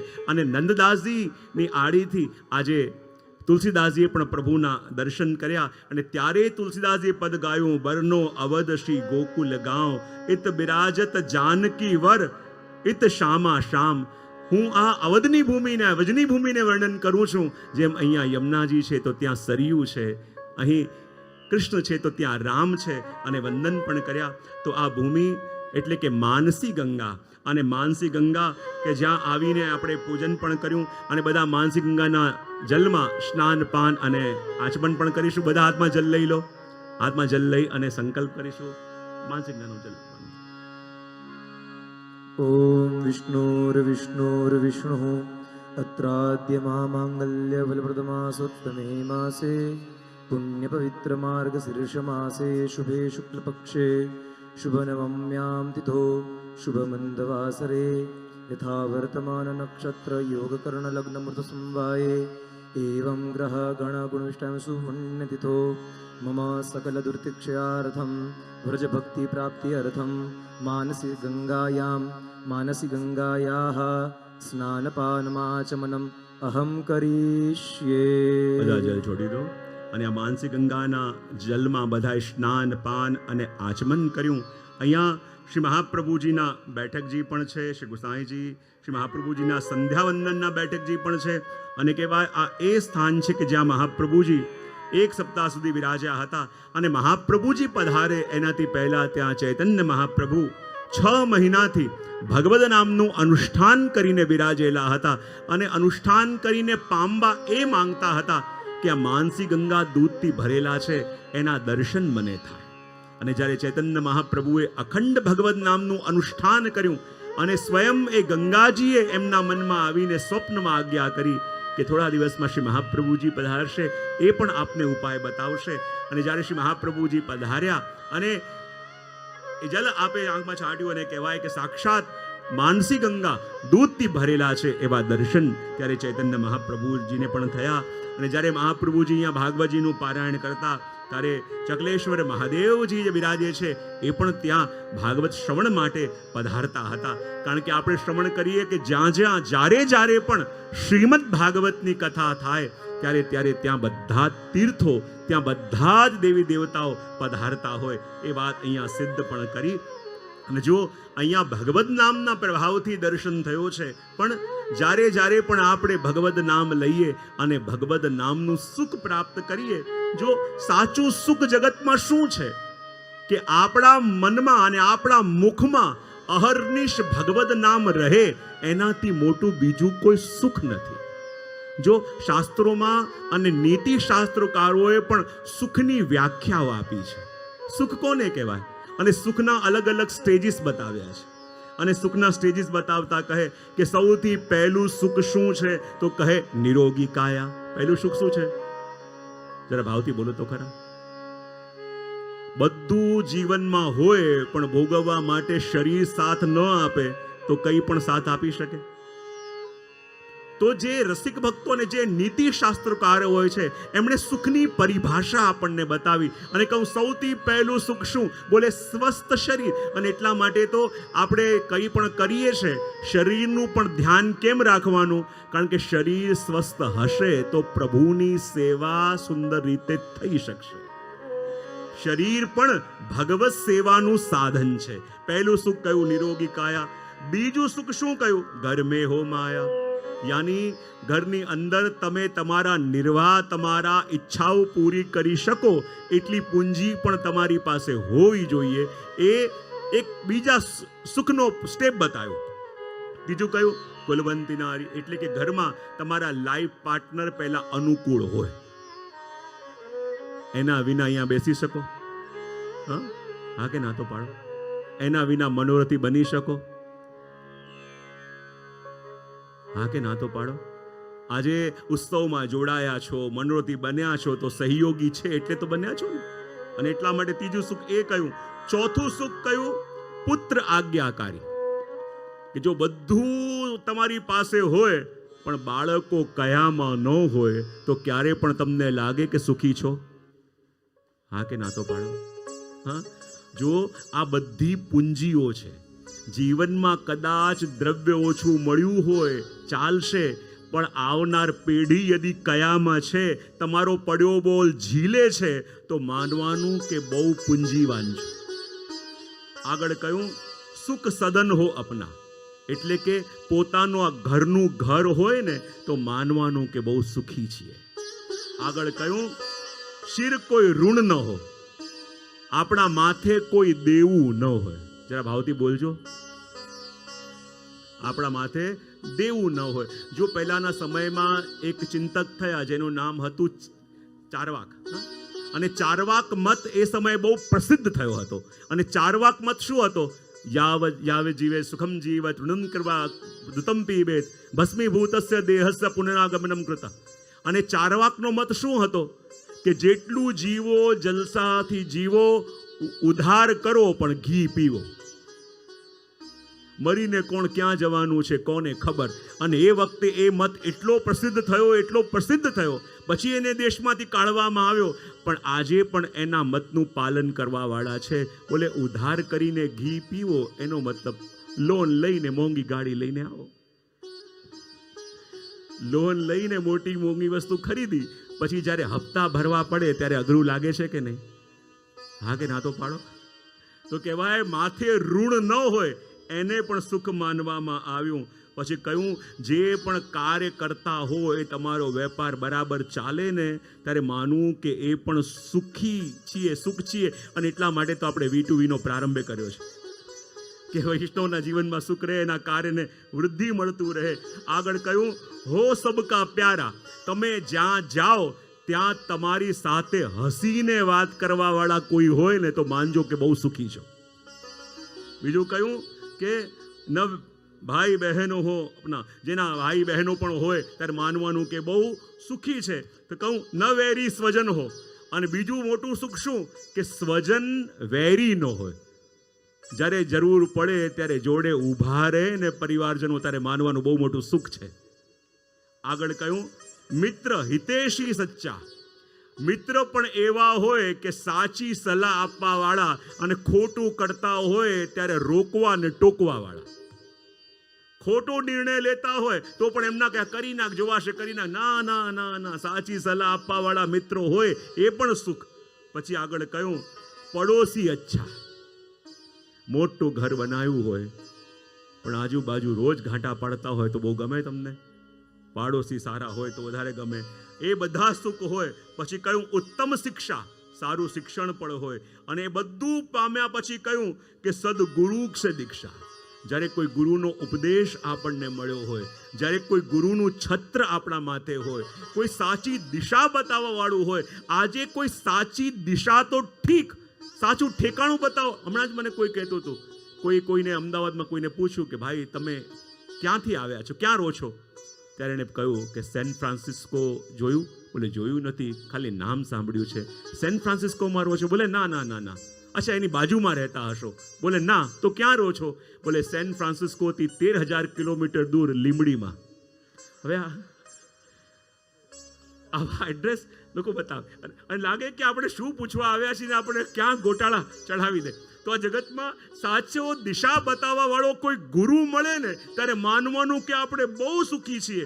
અને હો સાધુ સમાગમ, જ્યારે કોઈ ગુરુના આશ્રયમાં હોઈએ, ગુરુના સાનિધ્યમાં હોઈએ, જ્યારે આપણને કોઈ રોકવા વાળું અને ટોકવા વાળું હોય ને ત્યારે માનવાનું કે આપણે બહુ સુખી છીએ.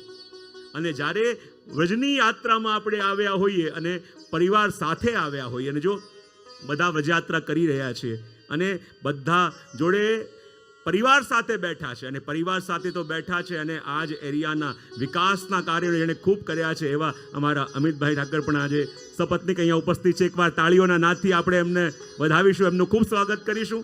કારણ કે આપણા આખા વિસ્તારના વિકાસ માટે અને આપણને જ્યારે પણ કોઈ કાર્યની જરૂર હોય ને, એમણે કીધેલું છે કે જે અડધી રાતે અમને ફોન કરો અને સતત આપણા માટે જાગૃત, સતત આપણા માટે કાર્યરત અને સતત આપણા વૈષ્ણવોને કેમ લાભ મળે અને કેવી રીતે આખા વિસ્તારનો વિકાસ થાય એના માટે કાર્ય કરવાવાળા. તો એવા વ્યક્તિ પણ આપણને મળે ને. જુઓ, આપણા શ્રી મહાપ્રભુજી પણ કહે છે, અને જોડે ભાગ્યેશભાઈ પણ આવેલા છે, જરા એમનો પણ ખૂબ સહયોગ અને ખૂબ આપણને જ્યારે કોઈ પણ આપણું અધધામનું કાર્ય હોય, કોઈ પણ આપણું કાર્ય હોય, અને આ બધા એવા વૈષ્ણવ છે કે સતત સક્રિય, સતત આપણા માટે તૈયાર. અને જો શ્રી મહાપ્રભુજી પણ કહે છે કે જ્યારે રાજા ધર્મનિષ્ઠ હોય ને ત્યારે જ ધર્મ સચવાય, અને જ્યારે સત્તા ઉપર બેસેલા આપણા ધર્મને, આપણા સનાતનને સપોર્ટ આપવા વાળા હોય ને ત્યારે જ આપણા ઘરમાં, આપણા પરિવારમાં ધર્મ સચવાઈ શકાય. અને એટલે એમનું અભિવાદન કરવું પણ એટલું જ જરૂરી છે. અને એટલે જ આ સુખની પરિભાષા આપી, અને એમાં સૌથી મોટું સુખ શું બતાવ્યું કે આપણા પરિવાર સાથે જ્યારે આપણે વ્રજમાં વાસ કરીએ. જો હું હંમેશા કહેતો હોઉં કે પરિવાર સાથે આ 3 વસ્તુ વર્ષમાં નિત્ય કરવી. પરિવાર સાથે આ 3 વસ્તુ નિત્ય કરવી. એક છે ભોજન, બીજું ભ્રમણ અને ત્રીજું ભજન. કેટલી વસ્તુ કહી? ભોજન, ભ્રમણ અને ભજન. ભોજન એટલે ભલે કદાચ વ્યવસ્થાના હિસાબે તમે અલગ અલગ રહેતા હો, પણ વીકમાં એક દિવસ તો પરિવારમાં એવો નિશ્ચિત રાખવો કે બધા પરિવારજનો એક સાથે એક ટેબલ પર બેસીને પ્રસાદ લે. ભોજનનો એક નિયમ તો એવો રાખવો જ, નિયમ જ રાખવાનો કે આ દિવસે બધા પરિવારજનો ભેગા મળીને ભોજન કરશે. તો ભોજન. બીજું છે ભ્રમણ. વર્ષમાં 1 કે 2 વાર તમારા પરિવાર સાથે ક્યાંક બહાર વિચરણ કરવા, ચાહે ફરવા, ક્યાંય હોલિડે ઉપર જરૂર જાઓ. જ્યારે ઘરમાં તમે હો ને તમારા ફોનમાંથી ફ્રી ન થાવ, ઘરમાં તમે હો, તમારા કમિટમેન્ટ્સમાંથી તમને ટાઈમ ન મળે, તો વર્ષમાં તમારો ક્વોલિટી ટાઈમ તમારો પરિવાર ડિઝર્વ કરે છે કે નહીં? ચોક્કસ રીતે. ગમે તેવા બિઝી હો, ભલે 2 દિવસ 3 દિવસ કાઢીને પણ તમારા પરિવાર સાથે કે જ્યાં તમે એમને તમારો ક્વોલિટી ટાઈમ આપી શકો. આજે એમનો ભોગ છે, એમનો સહયોગ છે, ત્યારે તમે બધું કરી શકો છો કે નહીં? માટે ભ્રમણ પણ વર્ષમાં 1 કે 2 વાર પરિવાર સાથે જરૂર કરવું. અને ત્રીજું ભજન. અને ભજન એટલે શું? ચાહે બેસીને એક નિયમ એવો રાખો કે ભલે હપ્તામાં 1 દિવસ પણ સાંજનો સમય હોય કે આખા પરિવારે મળીને એક સાથે શ્રી અમનાજીની આરતી બોલવાનો નિયમ. કે આ દિવસે આજે એકાદશી છે કે રવિવાર છે કે જ્યાં બધા પરિવારના ભેગા લોકો ભેગા થાય અને સાંજે જે સમયે મથુરામાં આરતી થતી હોય આપણે બધા ભેગા મળીને શ્રી અમનાજીની આરતીનો નિયમ લઈએ, એક સાથે શ્રી અમનાષ્ટક કરીએ, એક સાથે કોઈ ધોળપદ કીર્તન કરીએ. અને કંઈ ન થાય તો એક વાર એક સાથે તીર્થમાં પણ બાળકોને લઈને જાઓ. અને તીર્થમાં પણ બાળકોને લઈને જાઓ. તમે ઘરે જેના પ્રસંગ કહો છો એની લીલાના ચિહ્નો ત્યાં જોશે, ત્યારે એમને એ ભગવદ લીલાની અનુભૂતિ પણ થશે. તો આ દર્શન કરીને આપણે આગળ દાન ઘાટી સુધી પહોંચી જઈએ. પછી આજે 2 વધાઈઓ છે, ચિરંજીવ પદ્મેશ બાવા દ્વારા અને ચિરંજીવ બ્રજરાજ કુમારજી દ્વારા પણ એ બંનેનો આપણે આજે અનુભવ કરવાનો છે. માટે દાન ઘાટી તરફ આપણે જઈ રહ્યા છીએ અને કહી રહ્યા છીએ, શ્રી કૃષ્ણ શરણમ મમ જય. શ્રી કૃષ્ણ શરણમ મમ. શ્રી કૃષ્ણ શરણમ મમ જય. શ્રી કૃષ્ણ શરણમ મમ. શ્રી કૃષ્ણ શરણમ મમ જય. શ્રી કૃષ્ણ શરણમ મમ. શ્રી કૃષ્ણ શરણમ મમ જય. શ્રી કૃષ્ણ શરણમ મમ. જય શ્રી કૃષ્ણ શરણમ મમ જય શ્રી કૃષ્ણ શરણમ મમ. આ આપણી યાત્રા ચાલતી ચાલતી હવે દાન ઘાટી ઉપર આવી. આ એ સ્થાન છે કે જ્યાં દાની રાયજીનું મંદિર પણ છે અને અહીંયા વૈષ્ણવને દર્શન પણ થયા કે ઠાકોરજી ઊભા ઊભા ગોપીજનો પાસે દાન માંગે છે. અને ગોપીઓ કે દાન કેમ આપવાનું? તો કહે કે હું વ્રજનો રાજા છું અને રાજાના બે કાર્યો હોય, એક તો પ્રજા પાસે ટેક્સ લેવું અને બીજું પ્રજાને પ્રોટેક્શન આપવું. અને એવી રીતે હું વ્રજનો રાજા છું તો હું ટેક્સ લઈશ. અને એમ કરીને ભગવાન અહીંયા ગોપીજનો પાસે દાન લેતા એ દર્શન આપણે એક વૈષ્ણવને થયા. અને એટલે તો કહે કે અહીંયા પ્રભુ કાંધે કાલી કમલિયા લઈ, હાથમાં લકુટી લઈ અને દાન માંગે. અને જ્યારે દાન માંગે ત્યારે ગોપીઓ એકબીજાને ફરિયાદ કરીને શું કહે? હરે દાણ માગે કાનો દાણ માગે, હરે દાણ માગે કાનુડો દાણ માગે, હરે દાણ માગે કાનુડો દાણ માગે, હરે દાણ માગે કાનુડો દાણ માગે, હરે એની મીઠી બોલીના બાણ વાગે, હરે એની મીઠી બોલીના બાણ વાગે, કાનુડો દાણ માગે, હરે દાણ માગે કાનુડો દાણ માગે. જય હો.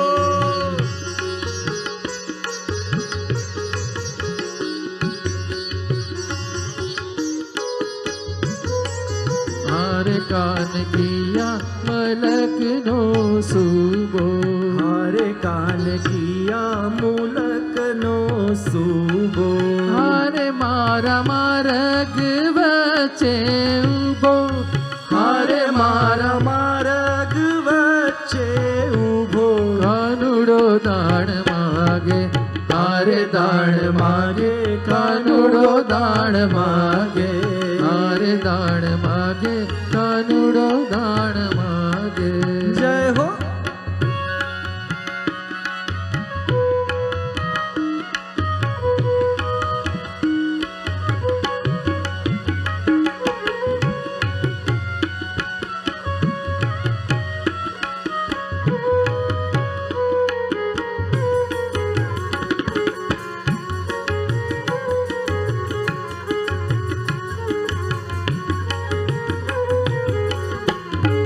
हरे कान किया मुलक नो रसियो, હરે કાન કિયા મુલક નો રસિયો, हरे मारा मारग वचे वसियो, કે હરે મારા માર્ગ વચ્ચે વસ્યો, कानुड़ो दाण मागे, હરે દાણ માગે કાનુડો દાણ માગે, हरे दाण मागे कानुड़ो दाण मागे.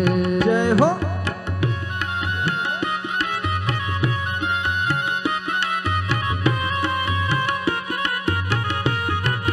हरे कान किया मुलक नो दाणे, હરે કાન કિયા મુલક નો દાણી, हरे मारी नवरंग चुंदड़ी ताणे, कानुड़ो दाण मागे, हरे દાણ માગે કાનુડો દાણ માગે, हरे कान किया मुलक नो मैं तो, હરે કાન કિયા મુલક નો મહેતો, हरे मारा मारग वचे रे तो, कानुड़ो दाण मागे, હરે દાણ માગે કાનુડો દાણ માગે, हरे दाण मागे कानुड़ो दाण मागे, હરે દાણ માગે કાનુડો દાણ માગે, हरे कान जड़ जमुना जी नारे, હરે કાન જળ જમના જીનારે, हरे माँ कौन जीते ने कौन हारे, कानुड़ो दाण मागे, એ હરે દાણ માગે કાનુડો દાણ માગે, हरे दास माधव ना स्वामी रसिया, હરે દાસ માધવના સ્વામી રસિયા, हरे हूँ तो तम पर जाऊं बलिहारी, હરે હું તો તન પર જાઉં બલિહારી, कानुड़ो दाण मागे, हरे दाण मागे कानुड़ो दाण मागे, हरे दाण मागे कानुड़ो दाण मागे, कानुड़ो दाण मागे कानुड़ो दाण मागे. બોલીએ કૃષ્ણ કનૈયા લાલ કી પોતપોતાના